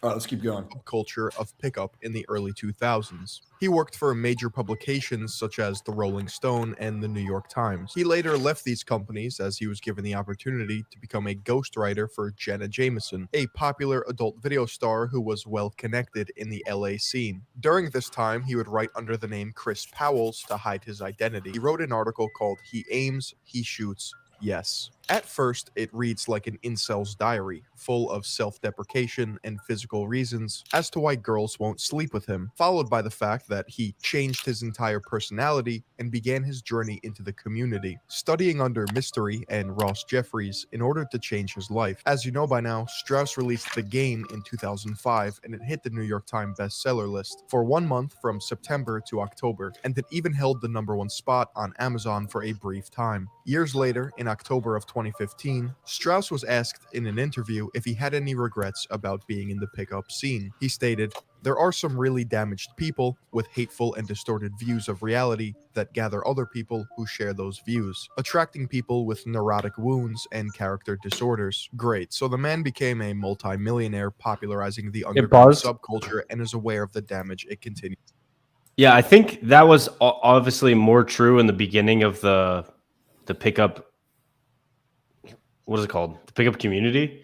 And like, what's it called? When RSD was growing bigger, Owen would talk about like, he's like, it sucks. Like back in the day, like there people come in here with like weird outfits and like just guys that look like fucking school shooters. And now it's just like more normal dudes. I feel like when a community grows big enough, it just becomes like more normal, I guess, or more like just regular guys in it. So yeah, for sure. 100%. I was part of the, well, actually it's a side tangent. Let's just keep going. Okay. Used to cause men, which perpetuates rather disgusting treatment of women, later saying, "And the good thing is that they're all in one place online, so we know where to find them." Let's go back to the early 2000s where this what is the disgusting treatment? He can't explain it. The disgusting treatment of women. Okay, what exactly is that treatment? Can't explain it. Doesn't exist. Okay, let's keep going. Began. In 2002, two men named Owen Cook and Nick Coe founded a company called Real Social Dynamics, or RSD for short. Some of you may have heard of this company before because they were one of the biggest and most successful dating companies of the era. What is the best way to get a girlfriend? Okay, and it's important to understand this as soon as possible. Well, But I'm not here to let's stroke pause for a second. That's completely true. The best way generally you're going to get girlfriends to have sex as soon as possible. That's a truism. I would love to debate this guy. Like, okay, do you think it's not true? Do you think it's better to wait a while? Like, especially if there's consent, right? Like if the girl wants it too. Yeah, only if there's you consent. also want only it. if there's consent. Yeah. But I think the implication behind him doing that is saying, "Oh, there's no consent." Like again, because Philion's trying to spin a narrative that like PUA equals bad. Everything is obviously consensual. That goes without saying. But yeah, I mean, like that's a statement of fact. It may not sound like appealing, just like hypergamy doesn't sound that great, but it's a statement of fact. Like you can't like just change reality. I'm telling you, from his standpoint and the other people who are against PUA or whatever, they just assume that there's no consent. Obviously, I will give 1 point to Philion, and that's that for his perspective, him being somewhat negative in this video and crafting a narrative is what's going to make more people click on it, because hate is the most viral emotion. And it's also like more interesting if it's like a cool mystical story, and then he can sell more of his mattress sponsorships or whatever, But I would make the argument that there's enough things you could legitimately criticize about the pickup community, especially if you go down like these like weirdos, then you don't need to make shit up or be disgenuine. But also being fair and balanced and like reasonable doesn't get the most clicks. I 100% agree with that. I don't think this is true, man. I mean, look, I'd be happy to. I would 1000% jump on that. I don't think so. I'll send him a DM tonight, but he'll never do it. Yeah. This guy's a little fucking bitch. He's not gonna do it. But I'll 100% reach out tonight, guys. Their lost and forgotten egos. At its peak, the Real Social Dynamics website had over 3 million unique visitors a month. The target audience included men who wanted to get with women under the guise of self-improvement. RSD would hire numerous coaches that would fly around the country for seminars, Peacocking. boot camps, and in-field demonstrations of how to pick up women. Think of Neil Strauss's The Game as some sort of pickup Bible. The characters that I mention are all tied to this book in some way or another. Nick Coe is referenced in the book as RSD Papa. He had capital and a business background, so he was necessary in lifting RSD off the ground. RSD Papa has been keeping up his streak of being a loser since his glory days featured in the game. He That I will agree with, considering he has 66,000 followers and doesn't even break 3 likes on his tweets. Yeah, he has also bought that's likes, also comments, true. and views to appear more important than he actually is on YouTube. Imagine that, having to fake your Why would you DHV. agree that I he's have a a loser? question for all the because he's a massive loser. You don't think so? Like everything. I mean, if someone makes like $10 million a year, I don't know if they're a massive loser. That seems like he's good. He's good at making money. From everything I've heard, he's a horrible person to work with, and he's just like the bane of every person at that company because he's super cheap, doesn't like to pay people, blah blah blah blah. Yeah, he made money, but everything else about him is like super beta. I mean, if you watch him in interviews, he carries himself like a true beta. I know multiple people. I've never personally met him. I know multiple people who met him. And they all say, "Oh my god, this guy's like the fucking worst. He's just like so like fucking annoying and cheap. He's like a cheap Chinaman, basically. That's like the common thing I hear." So yeah. By the way, 2 points in the comments. No, I'm not going to even mention it. Just this is a funny screenshot. It just reminds me of somebody else. That's all I'm going to say. Having to fake your DHV. I have a question for all the seduction men out there. Is this who you looked up to? Or was it him? Owen Cook is referred to in the game as RSD Tyler, and he's portrayed as a cocky opportunist. Wait, but I thought his name was Owen. Well, it is, but he stole his name from popular book and Hollywood cult classic Fight Club. The main character, Tyler Durden, played by Brad Pitt, is the split personality of Edward Norton. I guess the name Owen wasn't really cutting it. The thing about Owen is that he has the textbook origin story into the seduction community. His girlfriend broke his heart in college, he spiraled into depression, thought it was a good idea to strip his identity because no one would love him for who he actually is, and started playing pretend under the stolen alias Tyler Durden, using the sociopathic fake character as a basis for his new personality, stating, "I picked Tyler Durden because I thought he was the archetype of a very cool character who had to let go of his own identity and move on to a new one." As you can see, healthy behavior. Here on YouTube, it's commonplace for commentary channels to roast Okay, gurus pause. giving pseudo Like that is a big thing of improving in life. You have to kind of let go of your old self, because there's a lot of anchors to your old self, and you go like, oh, like, well, that's not me. I could never do that. Like, that's not who I currently identify as. Therefore, I can't ever change and become that. Like, a lot of this stuff is just a lot of learned helplessness, which is weird because you said he's like into fitness and stuff. If you're into fitness, you should understand that you can grow, you can change, you can become better, you can change your body. The pickup is very similar in a lot of ways. You have to put in the reps, you have to go out, you have to meet girls, you have to improve yourself. I mentioned in the very beginning, how there's this massive double standard. Any other community where guys are trying to improve, they're encouraged and accepted. But for some reason, when it comes to women, guys are shamed for trying to improve with that. Yeah, it's this weird double standard. I will say this about RSD Tyler and his point about him. I think RSD is sort of a cult. They have very cult tendencies. Yeah. And Tyler Durden, basically, what was he doing in Fight Club? He was making a cult. So, but I do think that Tyler Durden in general, that I saw a good YouTube video about it. Somebody saying he's the archetype of the Ubermensch. You could also say he's kind of like the personification of the shadow of the narrator. So it's kind of like a good goal to strive for, in the sense of, if you're like this really cowardly guy, you almost want to kind of overcorrect, right? And by overcorrecting, you end up kind of where you need to be. So, but yeah, anyway, there's definitely a lot of. I'm gonna do a whole breakdown on my channel one day of all of Fight Club. There's a lot of problematic things about RSD, just not really any of the things that they mentioned. Exactly. Yeah.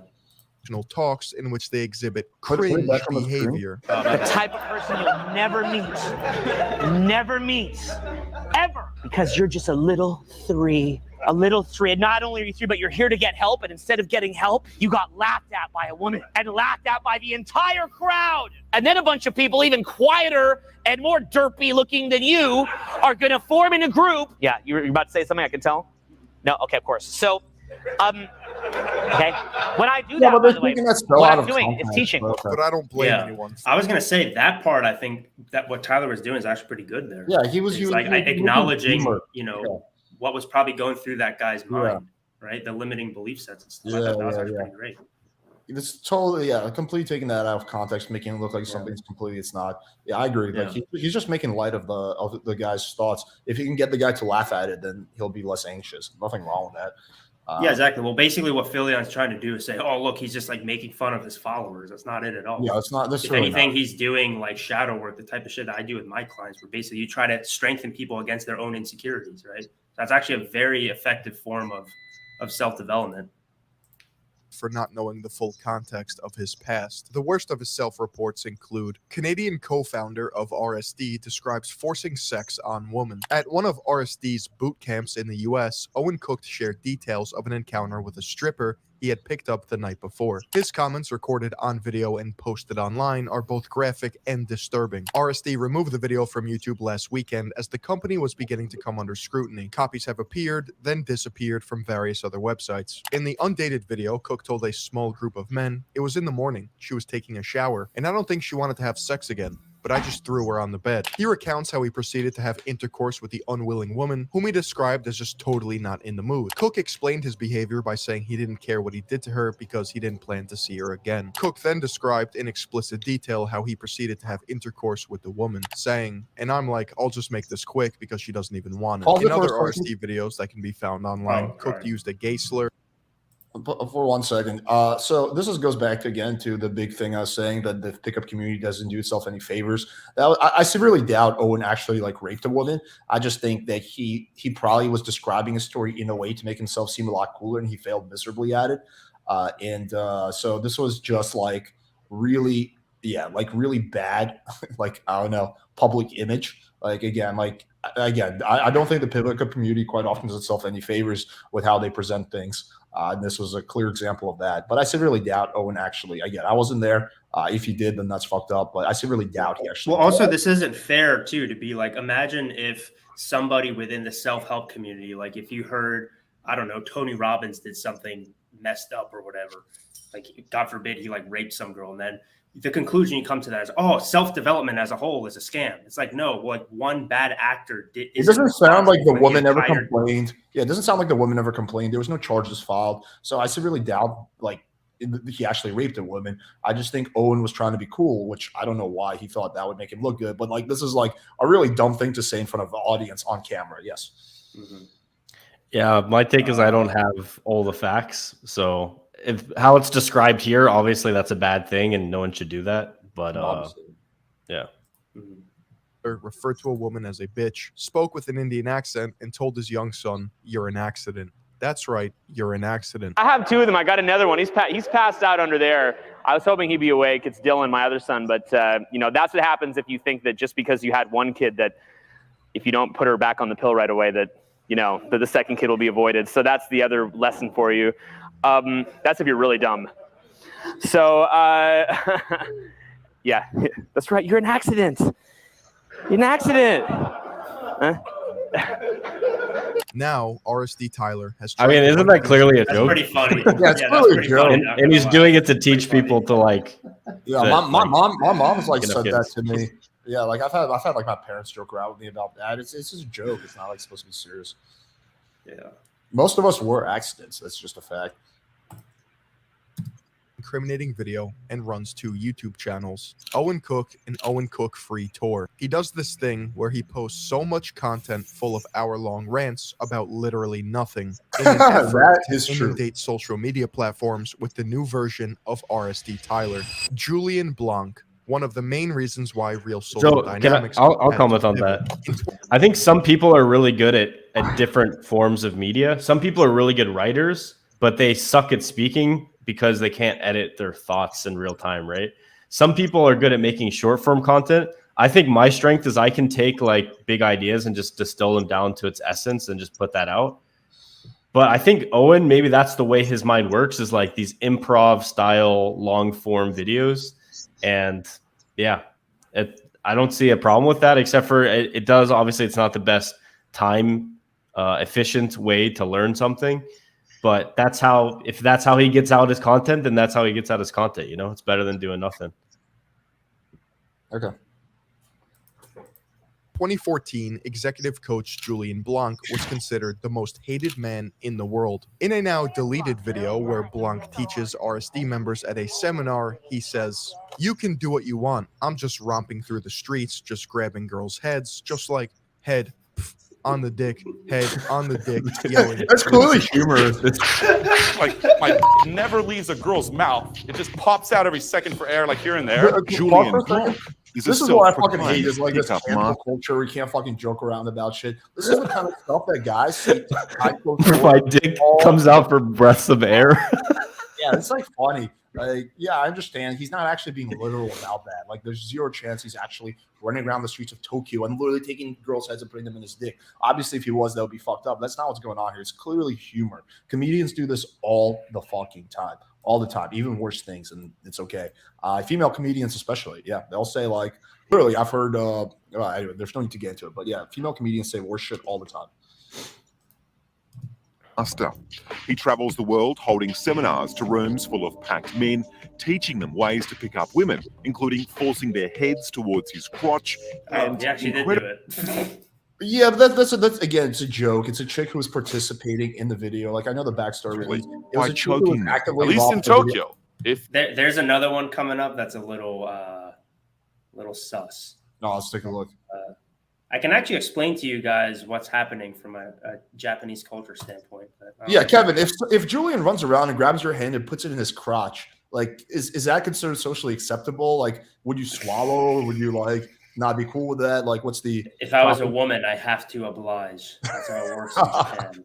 It's a patriarchal society. That's actually not why. But yeah. If you're a white male, you can do what you want. Attracted a caveman back in the day, okay, or cave woman, is still what attracts a woman today. For a man whose prime objective is to earn the favors of women, right now, his misogynist ways are doing anything but.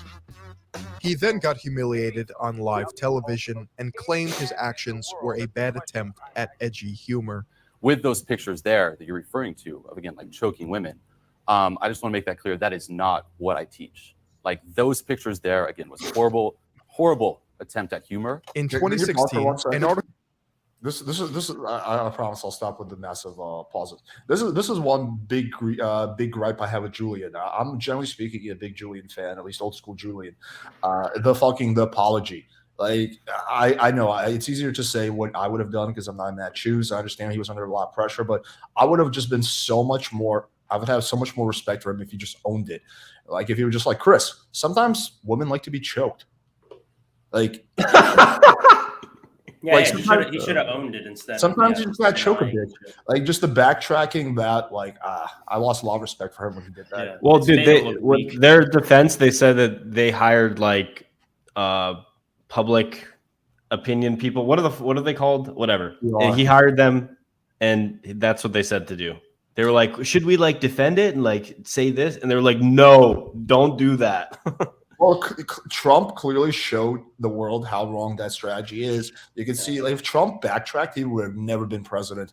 The only reason he was able to get past is because he owned everything. Where they're like, you've called women disgusting fat pigs and slobs only Rosie O'Donnell. Like, Trump basically showed how PR should actually work, and that backtracking, that you have to own everything. That's the way you it's like a shit test. You have to own it. You can't Dude, backtrack. literally, that is a shit test. Trump is so good at passing shit tests. Yeah. So really quickly, guys, I'll tell you this: with the whole thing of like forcing women on his crotch and stuff, that would actually work in Japan, but not for the reasons that you might think. Japan is very much a culture about having like a face, right? So it's actually would be considered worse for you to resist something like that and cause a scene than to actually accept it. It's actually a big problem in Japanese culture. But when he was saying, "Oh, you can get away with more stuff as a white guy," you can, because if you're a white guy, they look at you as like an outsider and you don't have to fit into the rules as much. But it doesn't mean that those girls are going to fuck you, though. Like, you can get away with that. I'm People booking my think you're a plane dick. ticket to Japan right now. What's that? BRB, I'm booking my plane ticket to Japan right now. Yeah. You probably will get arrested eventually if you do that, but then I'll be like, just don't do that. Yeah.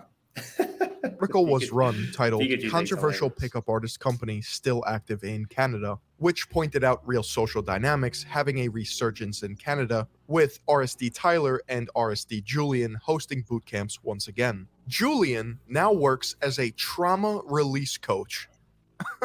Imagine that. You have a grocery list of allegations against you, and you become a fucking trauma release coach. That is a He's brilliant just taking cut, like though. the worst parts of it, and then I want to answer this really quickly because this actually relates to the topic we're talking about. So he said, "Hey Kevin, can you answer why Japan has a high suicide rate among men? Probably because they have the biggest incel problem in the entire world by far, right? And men are the ones who overwhelmingly commit suicide over women, and a lot of it does have to do with the fact that I think the average age of a man losing his virginity is like 29 or something like that in Japan, something absurd, right? And so to think that this and the fact that they live in a culture where you're actually encouraged to not be yourself and is considered rude to hit on women in any way, shape, or form, I think these two probably are related, right? So it actually, funny enough, what he's talking about, Philion, right? He thinks he's doing some good, but he's actually shaming men. Yeah, he's shaming men to go after what they want, more specifically to learn a skill that they lack, right? And instead just sit at home and be miserable. If we listen to guys like Philion, then it's going to become more like Japan. The US is becoming more like Japan every day in terms of having sexless virgin incels, and it's going to lead more men to self-deletion, especially if we encourage guys or we discourage them to try to learn how to communicate with women. So there's more at stake here than just like, oh, this Philion guy is this blue pill, simp or whatever. What he's doing is it's actually actively destructive, right? Yeah. Also, ironically and sadly, I think one of the big solutions to minimize, there will always be sexual assault because some guys are sociopaths and psychopaths. But I do think if we can help men be more successful with women, that would go a long way to minimize the overall rate of sexual assault. Because if a guy can get laid, without having to resort to that. Why would he? A lot of men, unless he's like, again, a psychopath.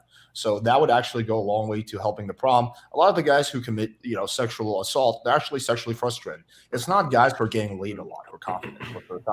I think furthermore, I think it's important to point out that, to the best of my knowledge, Julian has never once had any accusation of sexual assault, right?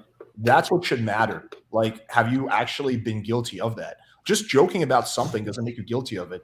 Like, what about, like, there's so many people who actually have sexual assault, and like not even just allegations, like they were convicted of it. Like, but Julian, he's never once had an accusation, as far as I know. So, like, I don't know. I don't think it's fair to paint him as like the poster child of sexual assault. Again, never even had an allegation. Like, yeah, he jokes around about it. It was a poor attempt at humor, like he said. But so what? All right, let's continue here. There were other RSD coaches as well, but talking about them any more than surface level gives them too much attention, so I'll be brief. RSD Jeffy had a van and wrote a book called Get Laid or Die Trying. RSD Todd got fired from the company, which pissed off a lot of members as he was a fan favorite. He dances around the topic, always citing he can't explain more because of legal purposes. RSD Alex cut. I like how he just skips over Todd when he probably, in my opinion, is deserving of the most criticism, because he's all about verbal game, like. Whatever. And started his own pickup business. And lastly, RSD Max became a hustle porn peddling guru, otherwise known as Max Torno. And it was later discovered that RSD's teachings were a one-for-one copy of the Mystery Method book. In 2018, it wasn't a one-for-one copy. They adapted. Yes, they did kind of shoplift some of fucking Mystery's concepts. It was certainly not a one-for-one copy. There was a lot of innovation. So I'm not a fan of RSD by any stretch, but you can't say it was a one-on-one copy. Like, there's a lot of things. Mystery Method is largely different than the RSD teachings. Yes, they did take some principles from Mystery Method, but it wasn't a one-for-one copy. That's just blatantly factually false. A Reddit thread compiled every single potential assault committed by RSD, and it absolutely blew the lid off the company once again. But now the thread that's where we should get our criminal information from Reddit. Like that seems like that seems like fucking real good justice right there. Someone said something in a Reddit thread, so that means you're guilty. Like, what the actual fuck?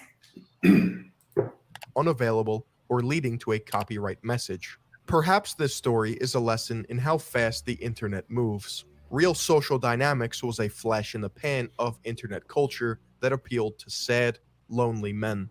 At their peak, they were known as I like how the video behind sad, lonely men is guys smiling and clapping. Manipulation, Jumping. the guise of self-help. None of the members were criminally charged, despite admitting to numerous accounts of assault. And it seems as if each member was able to successfully rebrand in some capacity. Sometimes all it takes is doubling down and posting so much that you drown out the noise of your past self. Hide the truth! Hide it! Clickbait! Okay. Yes. We're joking about sexual assault, maybe poor humor. You could argue that, sure. It's not illegal. I can joke around about running around sexually assaulting women. Not that I probably would on a live stream. That's not a crime in of itself. The crime is actually sexually assaulting a woman. Right? So that happens when a woman goes to the police and says, hey, this guy sexually assaulted me. So that didn't happen. So you can't say that RSD, look, I don't like RSD. I criticize them all the time, but you can't say, oh, they're sexually assaulting women when no woman actually comes forward and says they're sexually assaulting them. Just because they joke about it doesn't mean they're sexually assaulting anyone. This is the dumbest argument ever. Clickbait! Lie, and lie. Have no integrity whatsoever, and then be surprised when anybody with half a brain doesn't take our crap. Just keep doing that again and again and again and again and again and again. Take it. But some I love how Tyler gets weirder and weirder looking every single year. Like, he was actually a fairly normal looking guy like 15 years ago, and he just gets like his aesthetics just go downhill every year. He changes so much. Like his in the Blueprint Decoded video, he was like fat and had long hair. And then like the video with the kid, I think he looked pretty normal. And then he put on some muscle after that. And then now, yeah, it's got the beard. So it's like very different aesthetic. Yeah, that was the end of the video. Can I comment on what Crispy Cruiser said real quick? Because this question keeps coming up. Yeah, I mean, I'll go just ahead pull and bring up it the up. data. I don't know. Yeah. Okay, so I wasn't there, but I did look over the data on the case. So what happened is John was in Vegas. He pulled a chick back to his car. They didn't even have sex. I think they were just making out or something like that. She didn't accuse him. She couldn't accuse him of sexual assault because sex didn't happen. The accusation was like kidnapping or something like that. Then when they went to court, there was a videotape that they pulled from the casino that shows the chick laughing, giggling, and like dancing with him, and like as they go to his car. So the case got basically just like laughed at out of court. When it was pleaded down from like a felony to just like the most minor misdemeanor, which makes sense. I got once a charge for having a fake ID when I was touring for drinking, and sure I could have gone to court and I probably could have beaten that, but I just had to plead down to like an infraction, right? So that's pretty common is when you have a charge and the charge is bullshit, instead of just like having the whole charge dismissed, usually they don't want to do that. So they just plead it down to something irrelevant.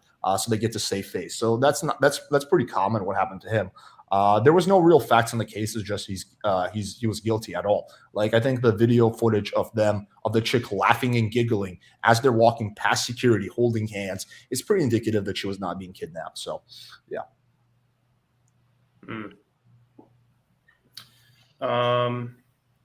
Okay. Do you guys have any final thoughts on that particular Philly-on video? Dude, I think Philly-on's a piece of shit. I think this was complete disgenuine journalism. It's a fucking insult to journalists to even call this journalism, but I think that's the angle he was going for. Like, oh, I'm investigative journalism, but there was zero investigative journalism done. This is like a pet peeve of mine. This is the nature of the internet, of just like completely blowing things, taking things, and misinterpreting them purposely. And this is completely misinterpreted. Like, this is not what the pickup community is all about. A lot of these things they don't even understand. Like peacocking, that's not even something that's done anymore at all. So yeah, I mean, I think this was trash. And the fucking like again, I understand that most of my audience is not going to watch this and take it seriously, but for the people who are watching this, and they're like kind of unsure about pickup, that could dissuade them. And what's the alternative? They're just going to be sad, lonely incels, and then they're going to kill themselves. Yeah, it's fucked up. I mean, he probably doesn't realize he's doing damage. Like, he's just trying to virtue signal and feel good about himself. But he is doing damage with that video. Really, the There only was a question comment you have that to ask nailed it. yourself. All right, go ahead. It's fine. There was a comment that nailed it. They said like he's cherry picking, and then he's basically painting the whole pickup community with a broad brush, using guilt by association, which is literally the bias. It's like, well, he did this, so therefore, like, this is the pickup community. Okay, Yeah, that's really it.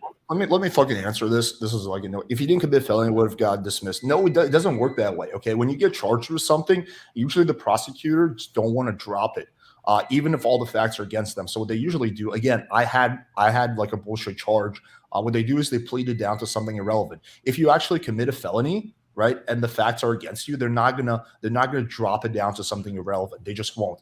You will actually they might drop it down from an F1 to F2, but they're not going to drop it off from a felony 1 to like a misdemeanor or something like that. So yeah. Also, because people keep asking, out of respect for Alex and his relationship with John, I'm not going to talk about it while he's on stream.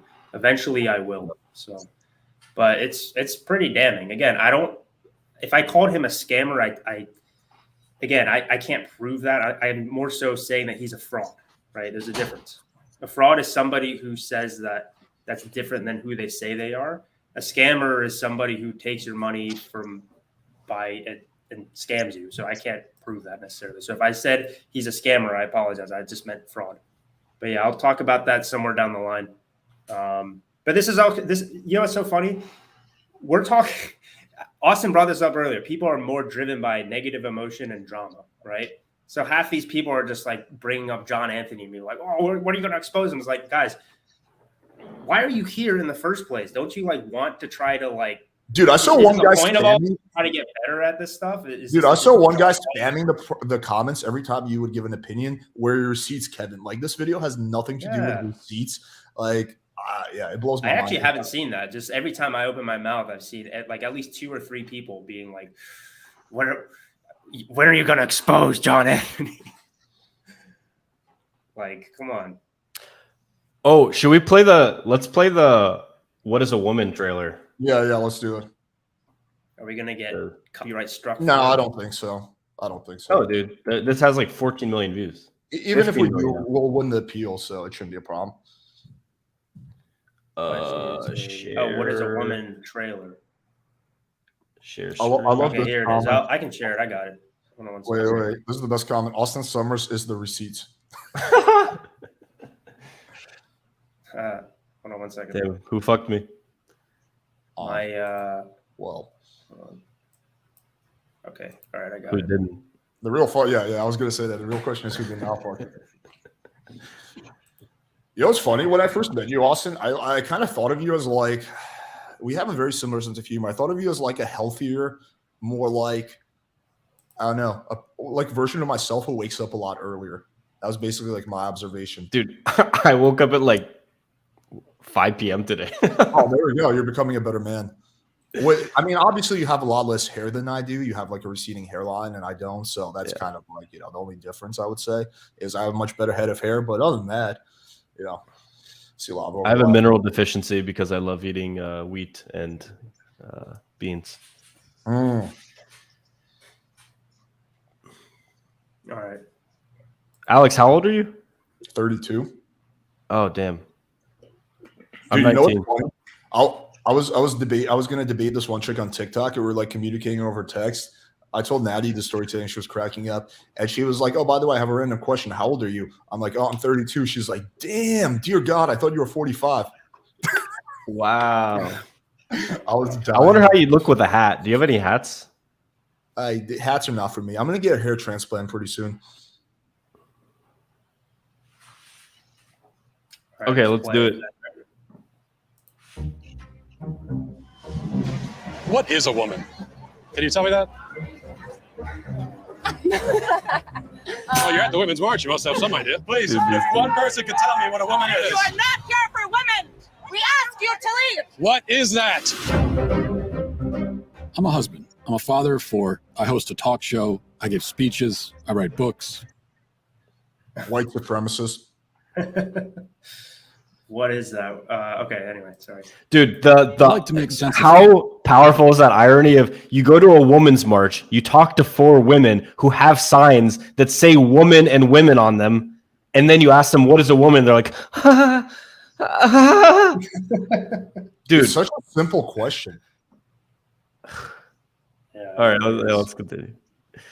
We don't need to make Well, this the reason they get 3-hour, confused is because it is a simple question that they overcomplicate, right? We need to really get into we need to analyze every word of this. A woman is not anything in particular. There is not one particular thing. It could be many things to many people. Some women have penises, right? Some men have vaginas. I like scented candles, and I've watched Sex and the City. What? Women do not have some women have That's penises. not a woman. Did he just or she just say that? Sorry, I didn't want to misgender her. Did they just say that? Jeez, bro.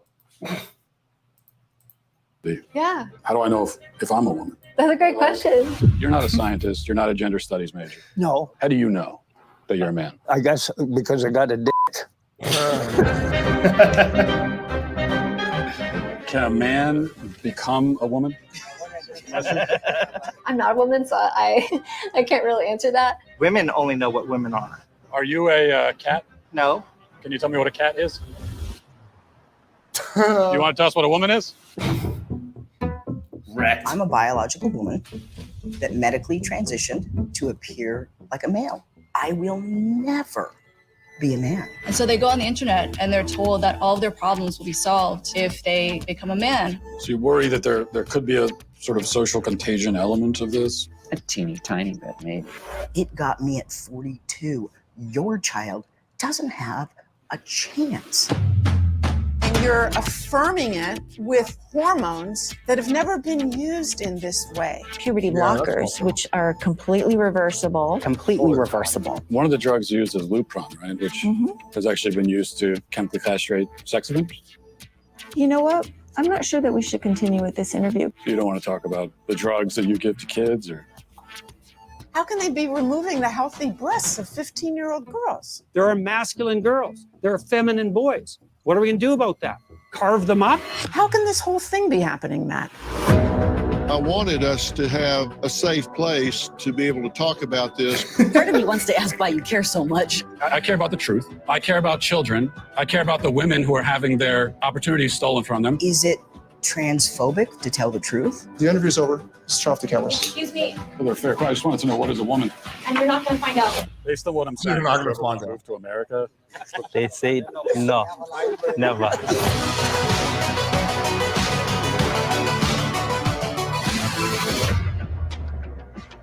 Dude, so there's a scene in this that it's from there's like a YouTube clip of it. This chick, she's like filming this I think Korean massage place, and because in the bathroom she was there with her kids, like her 2 daughters or something, and this like dude walks in with a giant dick just like hanging around. She's like, why the fuck is this dude in the bathroom with a giant dick? And the Korean guy's like, I'm sorry, the gender identity.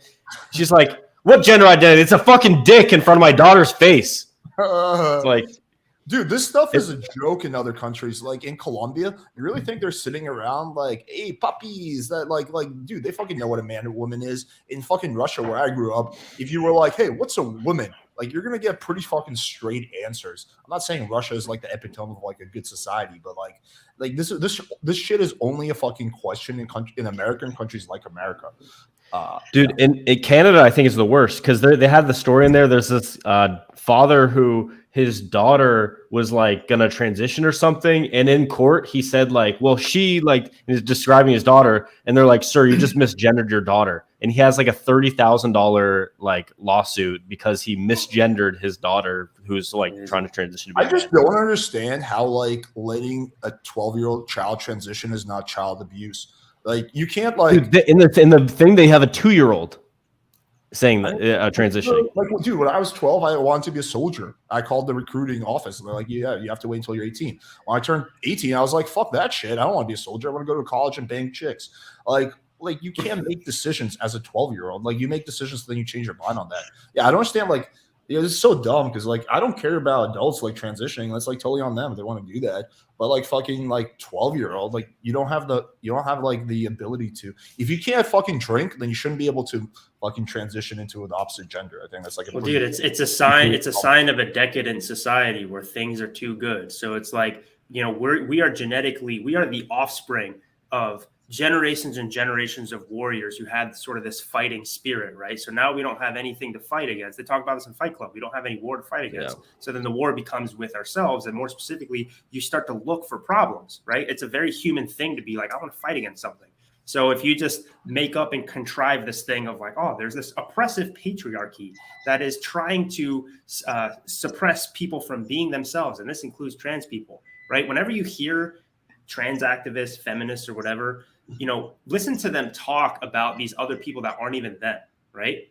This is the people, the virtue signaling people. They get all like super passionate and fired up. It's more about them. It's more about them sort of releasing that side of themselves that wants to fight against something. You really think people would be, fighting for trans rights and stuff during like World War II when Hitler was trying to take over the world? No, right?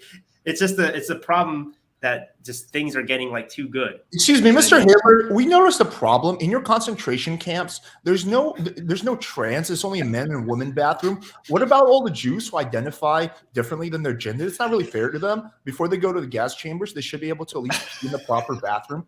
Like, what the actual fuck?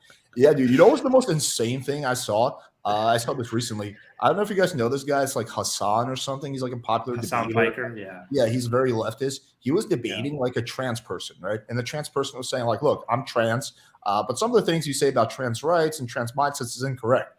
Hassan is not trans. He's just like a regular dude. And he was like, you have no idea about the trans struggle. You have no idea what it's like to be trans. And he's like, dude, I'm fucking trans. Like, what the actual fuck are you talking about? Like, there's a great book on some of the stuff that underlies this too. It's called The Coddling of the American Mind. And what he goes into, I think it's Jonathan Haidt as well. So what he goes into it as well is like around 1995, there started this thing where it was like helicopter parents. They were like overly protective of their kids, and they started giving out like participation trophies more. And like when I was growing up, I literally ran around my neighborhood and like played with like fucking turtles and foxes and like explored and stuff. I had like tons of like outdoor activities I was doing. And then like these kids, like these days, they're coddled more and they're like kept in like a confined, they're kind of like pussified pretty much. And then when they do go out into the world, the real world doesn't give a fuck about your feelings, right? And life doesn't care about your feelings. So just hearing words would trigger them because they're not anti-fragile, they're fragile, right? Yeah. So by facing challenges in life, human beings are anti-fragile, you become stronger. But if you don't have any challenges or any struggles or anything that you've been through, like someone saying that like misgendering you lose your mind, right? Yeah. And they call it like violence, like your words are literal violence. Dude, violence was when I got the shit beat out of me in middle school. Like, but yeah, like I'm sort of happy for like those experiences because yeah, maybe who I am. I'm not like a weak little bitch. Dude, it was interesting. I was talking to my physical therapist and he's like, he sees like, you know, any age range. She's like, you know what I noticed? Like people 25 and under have no idea how to socialize. Like they just can't even hold a normal conversation. My physical therapist is a man. Like he's like, they can't even like have a conversation with another dude. They're so socially awkward because they're so used to being on their phones, which is definitely like fueling the incel epidemic. Let me just respond to this person. You want to answer my replies, dude? You're more than welcome to come on for a debate. You know, tomorrow. Like this stream has gone for a while, but tomorrow I'm doing a live. So just email me playingwithfirechannel@gmail.com. I'd be happy to have you on for a debate. I just can't answer every single fucking comment, man. But yeah, we can have you on tomorrow for a debate. We can go through anything you find problematic about me. So there's no issue there. It just seems like with him, he's just going to, again, actually, this is interesting. So what's the lesson that we learned from the Philion video? One of the many lessons. One is it's unfair to associate somebody else for another person's crimes, I guess. So basically he was saying, oh, he was cherry picking. Okay, well, RSD did all these things. Therefore, all pickup artists are like this. So it's similarly, if we agree that that's unfair, it's also unfair to say, oh, well, John Anthony did these things and Alex is John Anthony's friend. Therefore, Alex needs to answer for what John Anthony did. Right? I'll happily answer for it, but it's going to be weird to do it where you're just in the comments and I'm here. Like, why don't you come on the stream? And again, we're not going to do it today because this has gone for a while. But we can I'd be happy to do it tomorrow, and we can go through all your criticisms. Like, I have no problem with that, dude. Like, I love it when people accuse me of being scared of debates. Like, I actively seek out debates. I actively provoke people on TikTok and try to convince them to debate me. Like, you can accuse me of many things, but like that's kind of like when people accuse Tate of being an incel. Okay, you can accuse Andrew Tate of many things, but an incel, he's like literally the opposite of an incel. Just like I'm the opposite of like fucking debate avoided. Like I actively. Yeah, man, you'll debate anyone and their mom. Yeah, dude. I'll fucking. And same with me, by the way. I'll debate like I've done the same thing. People are like, "You're afraid to debate," and I'm not afraid to fucking debate anybody, bro. Like I'm walking down the street, some homeless guys. You're a fucking dirty Jew. I'm like, oh, you want to debate that? Like, you want to come on the channel? You have an iPad? Debate me right now, bro. Right now, bro. Let's get you on the screen. Is there going to be food there? Yeah, man, I'll give you food. Just debate me. Yeah. All right. This is David Bond's thing he made on me. Well, this is the entire AC. So this AC is the alpha circle. It's basically like a group of guys they travel the world, have sex with girls, blah, blah, blah. The AC. Okay. Wait. There's no sound. There's no sound. There's no sound. Wait, how do I share the sound? So exit out of this, reshare it, and there should be like a little checkbox that says share audio. Make sure that checkbox is. Hey, Alex, are you actually Jewish? I'm half Jewish. Screen, window, see, share. The fuck? I didn't see an option to share audio. Oh, okay. It should be there. It's like on the bottom left corner. Austin, were you 17 in this video? Oh my god, dude. Austin, yes, I'm 12. How old are you actually? 25. Oh, okay. Share screen. What the fuck? What should I do instead of window then? You can send us the link and we can pull it up. Send it to Kevin. It's not a link. It's a video. It's like 200 megabyte file. You can share your entire screen. Great pants. Okay. I'll do that. Entire so you screen. Can share your entire screen and then maximize it. Oh yeah, this did happen. Some trans person. Oh yeah, I gotta find it. Yeah, that did happen. I can't hear anything, man. Yeah, I can't hear anything. You have a microphone in, right, Austin? Yeah. It's the microphone. The thing is trying to play through the microphone. If you take the microphone out, this is the same issue I had. Why I had to have Kevin play it. If you take the microphone out, it'll work. or just send it to Kevin and he can play. It's 100% the microphone.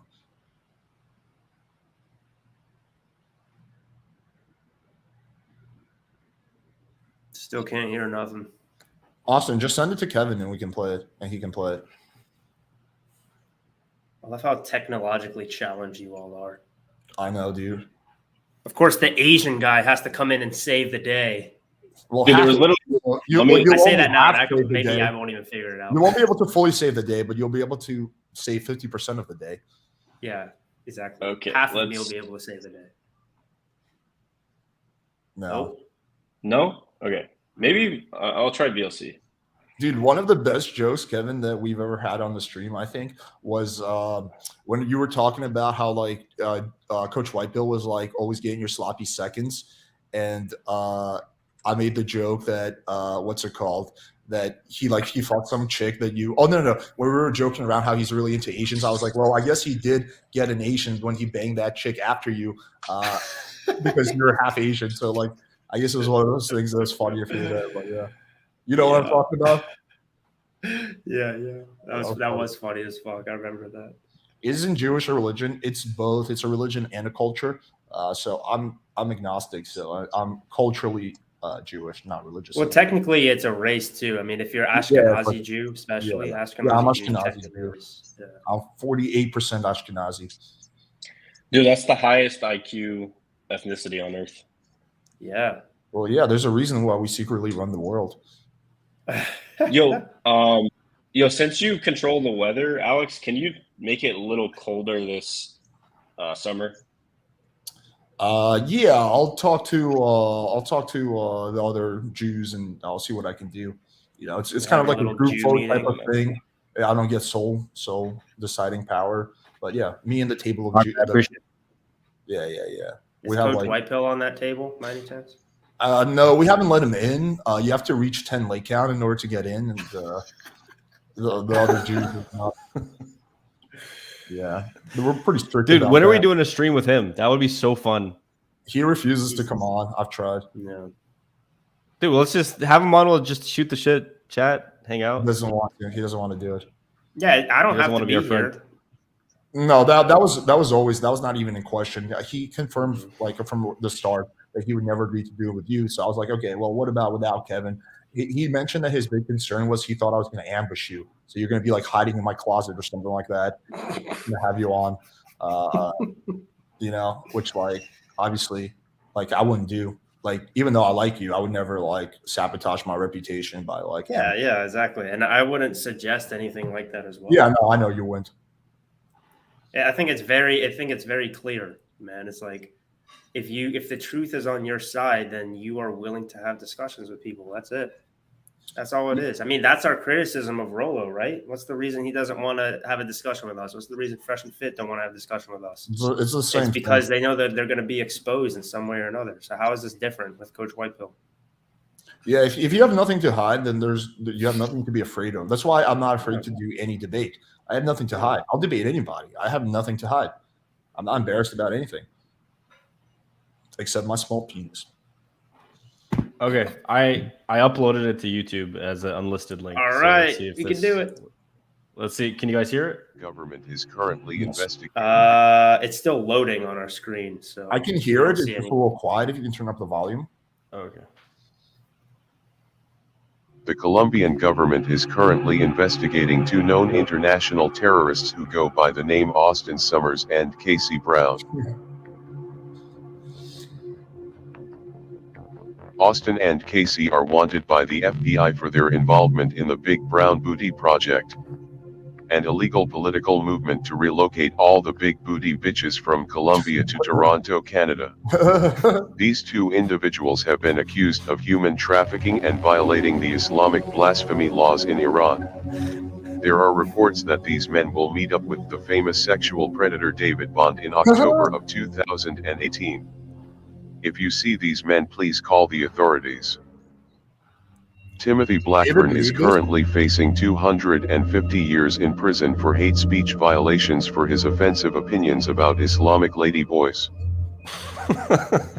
Blackburn has also been found guilty of racism against vegans after he once put his penis in a watermelon.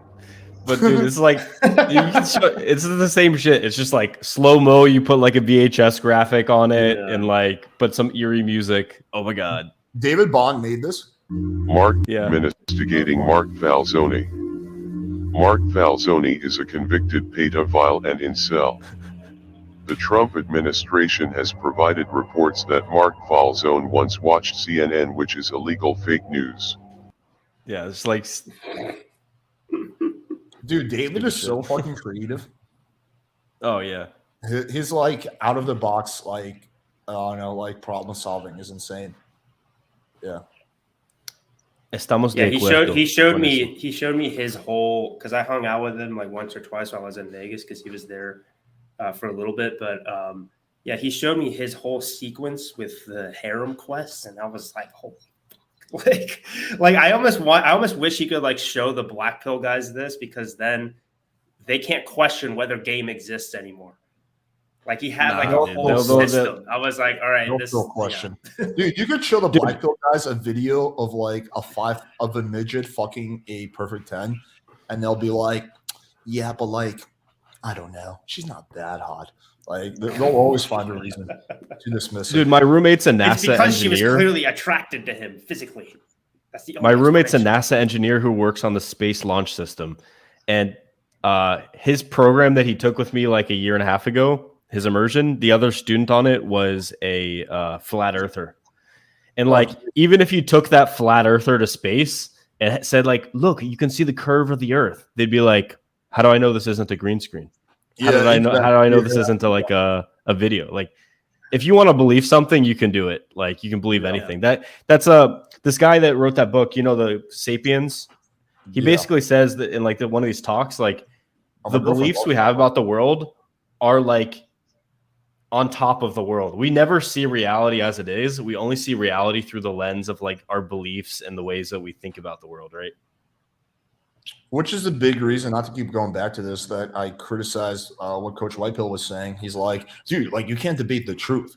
Well, there's no there's your version of the truth, and there's Kevin's version of the truth, and there's the objective truth, you know, somewhere in there. So like, that's the whole point of debate is to try to seek the truth. So what do you mean you can't debate the truth? Yeah, it's such a dumb statement. But yeah, I would say Black pillars are like the flat, like equivalent to flat earthers. Like no amount of evidence, proof will convince them. Like there's literally the whole point. It's like saying, oh, you don't go to a comedy show to laugh and have a good time. It's like, yeah, you do. That's the whole point. Wait, who says that? The whole point of debate is to seek the truth.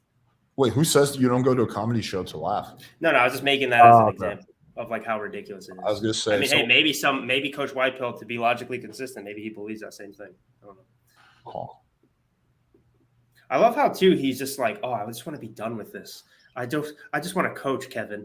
By the way, stay tuned next week for part 2, where I expose Kevin even more. It's like, yeah, that part is not true, clearly, because he did 2 videos. He went on John's channel to talk about this. Like, if he wanted to be done with it, maybe he would have made 1 video at best. But yeah, no, he clearly doesn't want. He just doesn't want to talk about it in a way that makes him look bad. Yeah. Oh, are we going to talk about our text game stuff? I don't know if we have time. That's like a whole. How about we do that next week? Because I actually have do next week. How do you guys want to do that? Because I have like a video of my actual text and stuff. So maybe we can break it down, roast it if you guys want to. You mean like receipts? I know, right? It's so funny. I have them all over my channel, and people just like pretend they don't exist. Yeah. Like unless like I actually post a video of like Kevin's receipts right here. Even then, they'll be like, it's like what you were saying. Well, it's good to have it in a link form. Then you can, when people comment that, you just post the link, and you create a text replacement for that in your phone, so that way you just type 2 letters, and then it sends them the link. There actually is already a link. It's somebody else's channel. Because here's something that I run into, and it fucking sucks. It happened to me in Vegas multiple times. Where like, I don't know if this has happened to you guys, but girls, hey, some of them are probably watching right now. Girls will like discover your YouTube channel, and then things will like go sideways, and you find out later on that they found your YouTube channel. Does that happen to you guys before? Yes, but the good news is that problem gets better the more subs you get. because it's like so make sure that you have just a lot of no. When I was like clout needs to be dude. When I was at your stage, that was the most painful stage when I had like 10, 20,000 subs. Yeah, that's when it was like blowing up. Yeah, multiple times I've had it blow up on me. But I've noticed that when you get more subs, it's just like the social proof is like overwhelming. And at that point, they're less likely to like use it against you. That's kind of been my experience. Yo, Alex, what's your go-to text when a girl says, "I'll let you know"? What's the context about what? What did I ask her? I don't know. This is just a question that I. Well, like most commonly that will happen. I'll be like, "Hey, are you free this weekend?" She'll be like, "I'll let you know." So I'll probably follow up with that. I'll be like, I'll either say like, "Don't think too hard," maybe with some humor, or I would be like, "You don't sound confident." It'll be like a playful call out. And then I'll try to get to the underlying objection. Is she truly that busy that she doesn't know? More often than not, it's just that she has an underlying objection or she's hesitating for some reason. So I want to address her objection or concern. Wrong answer. You should give up and go MGTOW. That's the right answer. Wrong answer. She just expressed her boundaries. Back the fuck off, bro. Yeah, I wrote down two versions to get over this. One is to push past. So you think for her and push past it like sales. Like girls will just throw out a random objection like, "Oh, I need to watch my dog" or something. And I'll just say, "All right, what can one of your family members watch your dog?" And then they'll usually be like, "I guess, yeah." And then it just solves it. And then I just move forward toward the close. And then one is like the fear of loss. So I like this message. It's like, "Okay, no worries. I'll make other plans then." Because then she's like, "Oh, okay, like I actually have to value this guy's time. I'm not just gonna." That's a good one. Yeah, I used to like when I was a bit of a sneak preview for next week, then. You know what's interesting? Like my strategy has definitely changed to some extent. Like I remember when I was kind of like an intermediate or even like kind of I don't know, whatever, like coming up in the game, I used to like really like just push past shit, like obviously not consent, but we're talking about like the phone numbers, right? If the chick was like, "Oh yeah, like I don't know," I'd be like, "Oh, just give me your number," right? I would get numbers, but then I saw that a lot of those numbers were flaky. So I started like I kind of dialed that back and I started doing a lot more takeaways. So if the girl's like, "Oh, I don't know," I'd be like, "Oh, well, if you're not interested, it's okay," like kind of taking it away. Is like, again, like if I get numbers or set up dates, I want them to be solid dates where the girl's not like half-assing it. And I kind of got that from sales. Like I would when I would set up sales calls with the clients or whatever, sales appointments. Initially, I was like, "Dude, come on, well, we'll just talk about it. It's okay. It'll only take 10 minutes, right?" But then as those turned out to be like they would cancel last minute. So I was like, "Hey, listen, man, if you're not interested in the product, maybe you're not a good fit for it, right?" And I would just like pull back. And then when you pull back, then they kind of give you the underlying objection. Yeah, or it leaves room for them to invest. Yeah. So it's not just like you're pushing. They can actually play the game too. Do you guys ever do like voice messages? Yeah, all the time. Yeah, I do too. I think that's like an extremely effective thing. I think it makes you stand out from most guys because most guys don't do that. If you look at a girl's messages, I don't even know if I've seen a girl get a audio message. It's not common. Most guys either call her out of the blue or they just text. Voice memos are like nice little in between. And the cool thing is, everybody keeps bringing this up. Sorry, like Kevin, aren't you a student of A.G Hayden? I like how if somebody's like a little bit better than you at something, and you have them help you at it, automatically I'm their student, right? The thing that I specialize in is online dating and social media, and I'm not a pickup artist, so. And A.G Hayden, I don't know if he calls himself a pickup artist, but he has that background. And yeah, I'm fully willing to say in terms of pickup, Avery's definitely better than me. So yes, he was helping me with that. I'll say that too. I think Avery and Austen are better than me. Are you their student, Alex? No, I mean I wouldn't say so, but I wouldn't be opposed. Oh yeah, Alex, I gotta send you an invoice from all the coaching I do. Well, I wouldn't be opposed to like if Austen was like, "Yo, I'm coming to Miami for the weekend, and I'll like tag along in boot camp. I'll give you like free coaching." I'd be like, "Fuck yeah." Like I wouldn't be opposed to that. I learned a bit from Avery. I had him. We shot infield together. I had him critique my infield off camera. I was just, "Dude, let's go through this and just give me your perspective." Like I think you should. That is, by the way, one of the best ways to get better at game is just record yourself gaming and then go and sit down and review it. That's like the way to get better at a lot of things too. And I have someone that's better at it than you give you feedback on it. Yeah, 100%. I mean, I'll do that with anything. It doesn't have to be game. I think like yeah, dude, I gotta do that for Ultimate Frisbee. Get my cuts better. Frisbee strategy. Yeah, I mean, like I guess it can be anything, but yeah, like I think when your ego gets to the point where you like feel like you can't learn, that's the minute that you stop growing. You're not gonna get better. Yeah, exactly. That's the problem. I made a video about this of like how superhero movies created a generation of incels. It's basically this entire idea that somebody has all these things figured out. It's like that's exactly the problem with this manosphere space. Is a lot of these guys are secretly looking for their dad, for a dad figure, and they think it's like some guy like knows every single thing, right? They have all the things figured out. That doesn't exist. If anybody ever claims that, they're fucking lying to you. The best people to actually hire as a mentor, as a coach, are people who still have that white belt mentality and have the humility to say, hey, this is one thing that I think I can improve on. Yeah, dude, I'll freely admit this also. I quite often I come to Kevin for advice on titles and marketing, like all the time. Like I'll be like, well, what do you think of this title? Doesn't make me a student of Kevin's when it comes to like marketing. It's just like he's pretty good with titles and I'm not. Like I don't see that as like. Am I your marketing coach, Alex? Well, you're part of my market. You're clearly one of my students, bro. Let's break down some of these. So see this upline cut here? What the fuck are we watching right now? Like, yeah, I was confused. So look at number 34 here, John Randolph. So what he's going to do, he's going to quickly fake like he's going to do a quick dump reset back here, but he's going to cut up line, strike up line, and get this nice little OI over here. Leaves his defender. His defender has to change his hips. Boom. Goodbye. Same thing. Boom. Get in front of their shoulders. I'm going to remove that from the stream. Thank you very much. Wait, is this not relevant? Maybe next stream we can talk about Ultimate Frisbee. Dude, I will say Ultimate Frisbee will improve your game. I had a student who I brought him out to play Ultimate Frisbee. He left Ultimate just like in like this high. You know, like you get like runner's high. You get the same thing from Ultimate. It's a lot of sprinting too, so your testosterone gets bumped up. Dude, he met a girl day game after Ultimate, day game pull, close. So you can't say that Ultimate Frisbee isn't relevant to getting laid. All right, guys. Next stream, we're going to analyze various videos of Austen playing Ultimate Frisbee. I thought you were going to say next stream, Austen will be removed. Yeah, I don't know. You guys want to take like a few questions and we can call it? We've gone for like 2 hours. Yeah, we had a good turnout. We had 300. We had 300 people at the peak. That's a good Yeah, turnout. I think it's kind of. I like when it was really engaging content when we analyze these shitty takes on pickup, and like we can put things into perspective too, which a lot of people when they just see something they don't have the wherewithal or understanding to put into perspective themselves.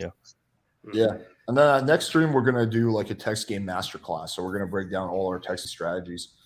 So it'll be good. And that would be a good one to have A.G Hayden for. Like, I feel like with this one, like we didn't really need him. Like, it would have just been one more person who agrees with us.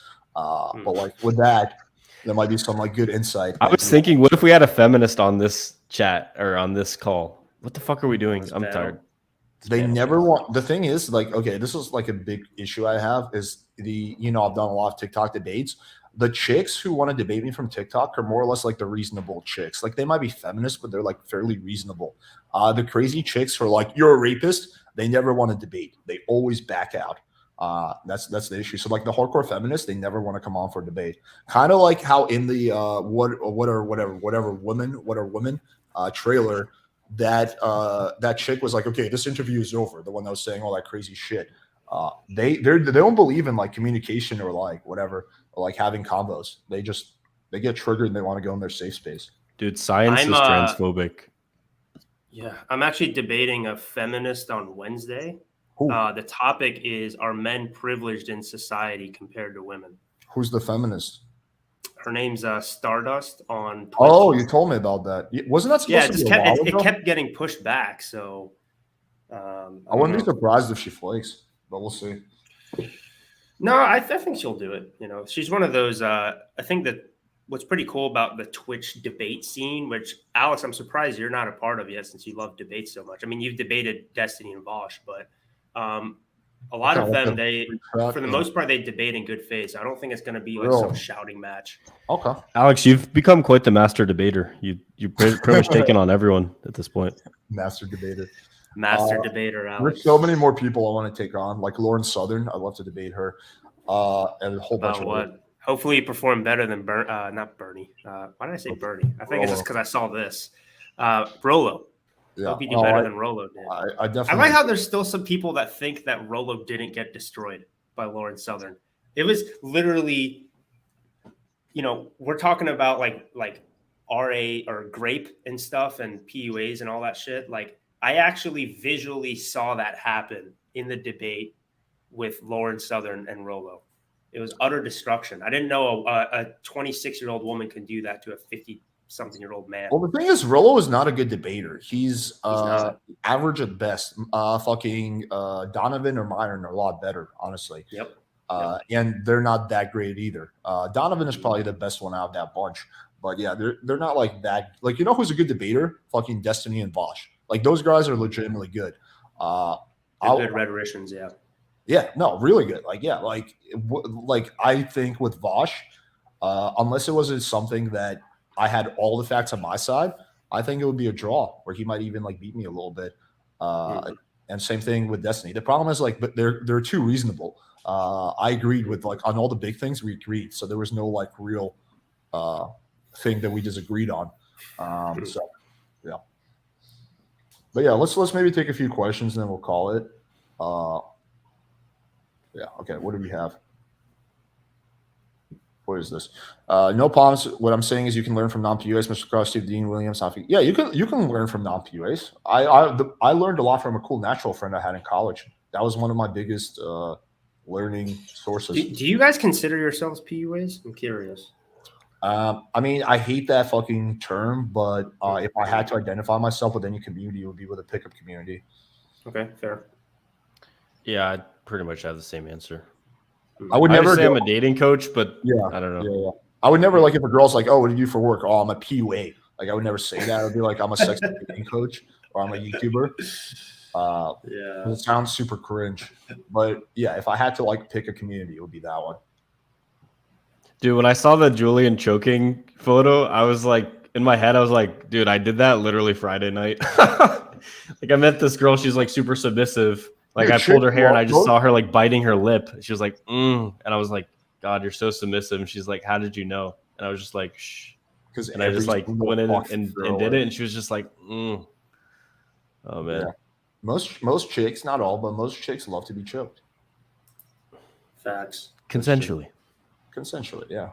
Gauge their feedback. Don't do this until you have 10 lays. The whole premise of BDSM is consent. You're not taking. I think this is a misconception people have about dominance is you're dominating her by force. No, she wants to be dominated. It's a purely consensual relationship, and if she's hesitant to quote unquote give in, it's because of a lack of trust. So you get around that by building more trust, right? And then you can be more dominant. Bro, I've never touched a girl in my life. Actually, you know what's funny? I actually went out with my mentorship student, and the girls that we were talking to were sisters. So he saw me choking the girl and pulling her hair and stuff. He did the same with the sister, and they were both into it. It was funny because when I did it, he and his girl looked over. I don't know. It's kind of funny. Where are your receipts, bro? Unless you got video and audio of it, it didn't happen. I didn't get video of it. You're right, but my new assistant comes in 4 days, so I will start getting more infield. I'm planning to go out actually 2 to 3 times a week, maybe once or twice night game, and then every time I go to the gym, my gym's at the mall, so I can just go and do a couple day game approaches. And I want my assistant to always have a camera on him, so that way if I want to go eating at Chipotle or something, I can just go. Because that's, to be honest, most of my day game is I'm at Chipotle and there's some cute girl and then she finishes ordering and I'm like, hey, da, da, da, and I just have a 2-minute conversation and then invite her to my barbecue. You can't just all of a sudden be like, oh, let me get my lav mic. Yeah, I should literally just have let that me on. call my video guy real quick. Which is probably pretty bad because it emits pretty powerful EMFs. But dude, it'd be really good to get content like that all the time. I would be, what's that guy's name? The YouTuber in New York, Gary Vee. Oh, what's up, bro? That guy's from the same country as me. We're both from Belarus. Yo, Alex, you make any TikToks, bro? Yeah, I'm not the biggest fan of the ultra grind culture, but yeah. Is it still possible? Do you eat your gum because you can't spare the 0.6 seconds it takes to take it out of your mouth and put it in the trash can? I don't. Is that what he does? About that. Yeah. There's like a viral video of him talking about that. Is it still possible for someone in your community to become as big as RSD was? Yes. There's people who are doing it right now. Fresh and Fit, for example, or Hamza.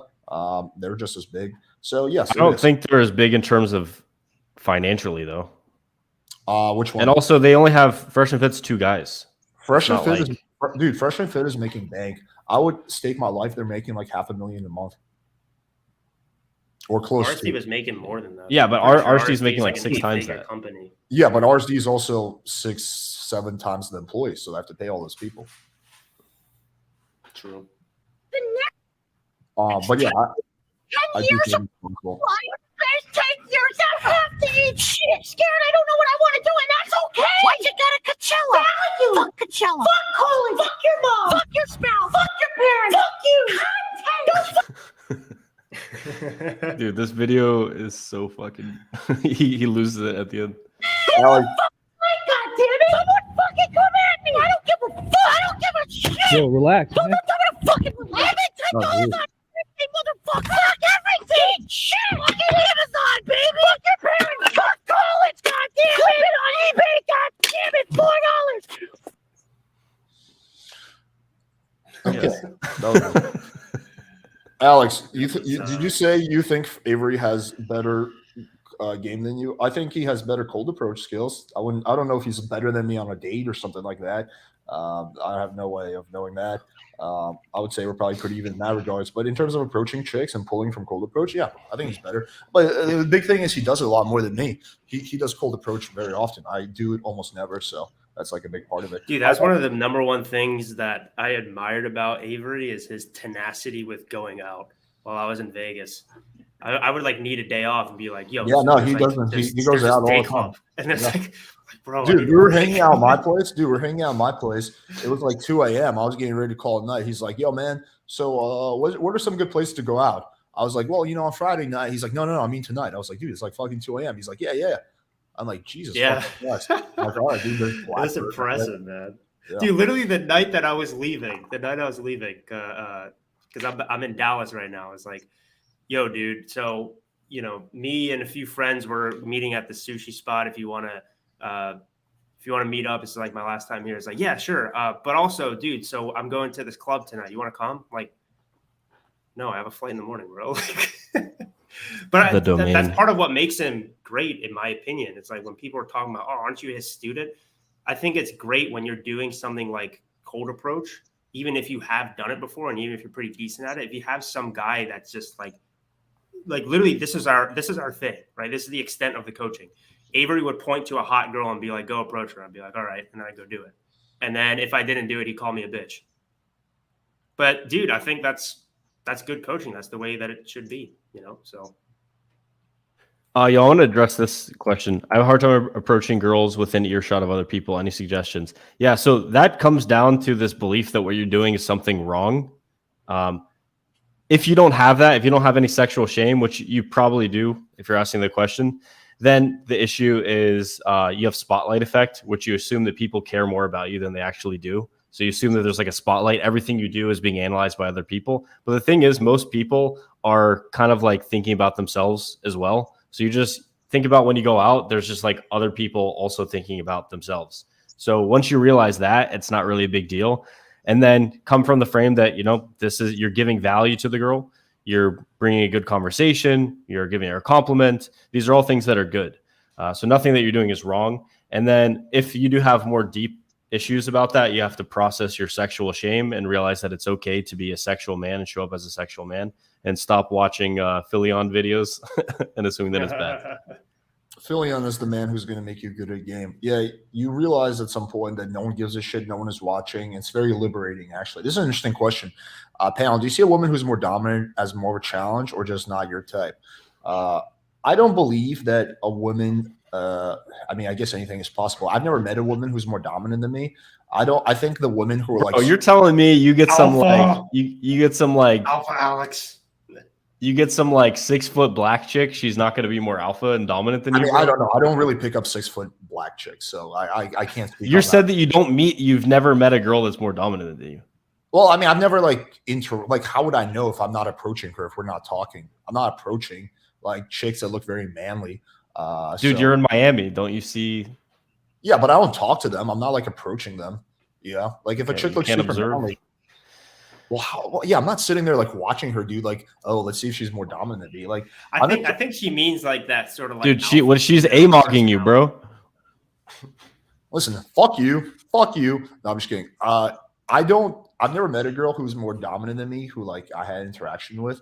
I guess it's theoretically possible. The women who are like quote unquote switches, like the women who like say, oh, I'm dominant sometimes and submissive sometimes. Even the chicks who claim to be doms, I've hooked up with a few chicks who say they're doms. They're always submissive with me. So I think even the chicks who are dominant are submissive with the right man. That's kind of my take on that. Yeah. Yeah, just but maybe she's talking about like more type A. Yeah. Like very like go-getter type A type I've personality. dated those girls, but they're still submissive in bed.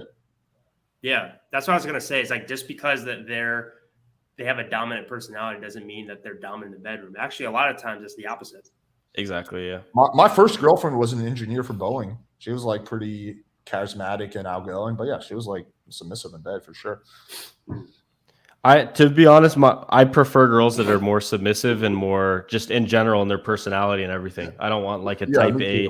I don't want like some girl to build with, or like I want my queen and we both talk about business all the time. Like, no, I'd rather like talk about business with my colleagues than I'd like to talk about game shit with my boys and talk about funny stuff. And then with my girl, I just want to be like connecting and be, allow her to be feminine, submissive, and yeah. Yeah, you want your girl to be like sort of your like escape away from that like hardcore business mindset. That's why it's so cringy when girls are like, I want to find a man I could build an empire with. It's like, no. Dude, the reason why girls are so building my own unsuccessful. empire and go ahead. The reason why girls are so unsuccessful in general is basically the reason why I like them, is because they just like, they're like, let's watch a movie and eat ice cream and like, oh, let's go for a walk and like, oh, let's do.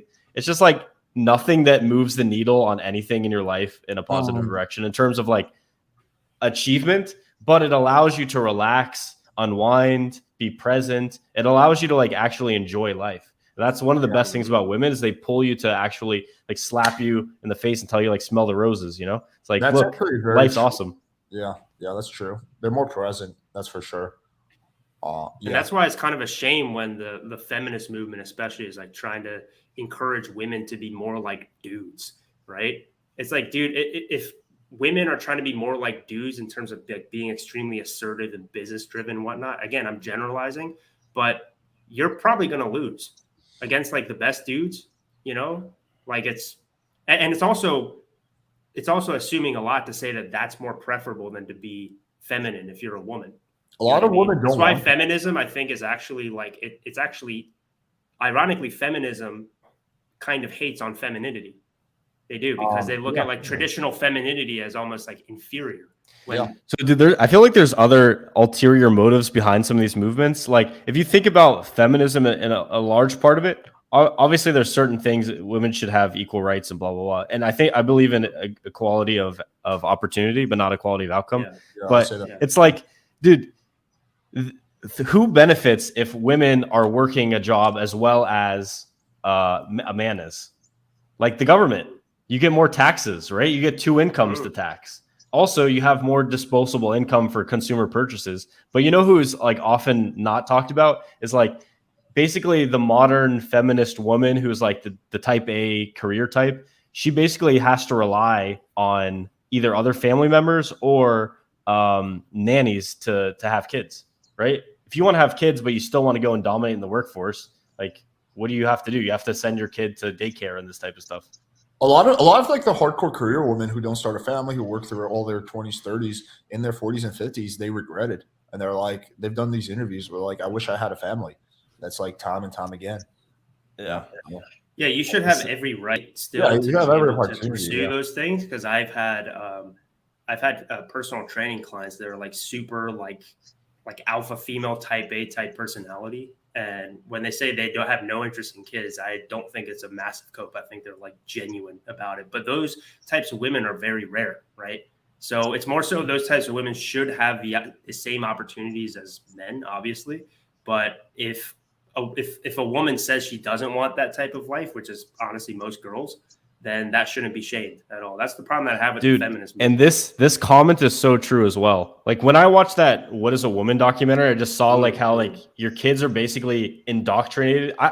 Dude, when I was in high school, I was just like, so much of this is just fucking programming. Like they're just trying to program you to be like a good little societal robot for the government and for corporations.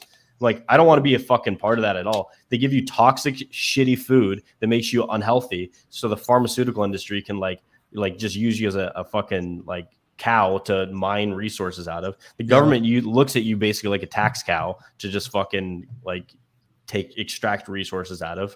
Yeah, and I love how when people look at like these companies as being woke or like pro gay pride or whatever, that it's not literally just a business move by them. They don't give a fuck. They don't give a fuck about gay rights or anything like that. They're just like whatever they think is going to make them more money, that's what they're going to do. Dude, but yeah, these freaking that sheep who are cracks me plugged into the matrix, That just think, cracks oh me the God, fuck up. they're allies. They're on our side. This company cares. Man, they don't The give a fuck weirdest about you, ulterior bro. motive behind the trans stuff is the pharmaceutical industry making money off of these puberty blockers through these hormones that are given out.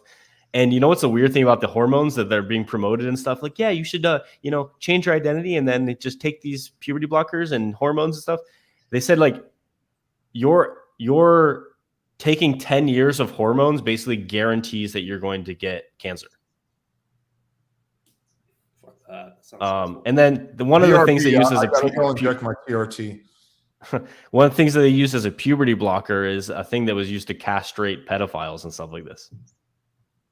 But anyway, yeah, you never want your children raised by society. It depends what the society is around you. Like, dude, honestly, the question is, where are you going to raise your kids? Do you want them going to public school? Like, I went through public school, but luckily I was like smart enough that I did research outside of school. And like, dude, I even had like an assignment in school is like, what policies of FDR helped get rid of the Great Depression? Dude, and I literally wrote down.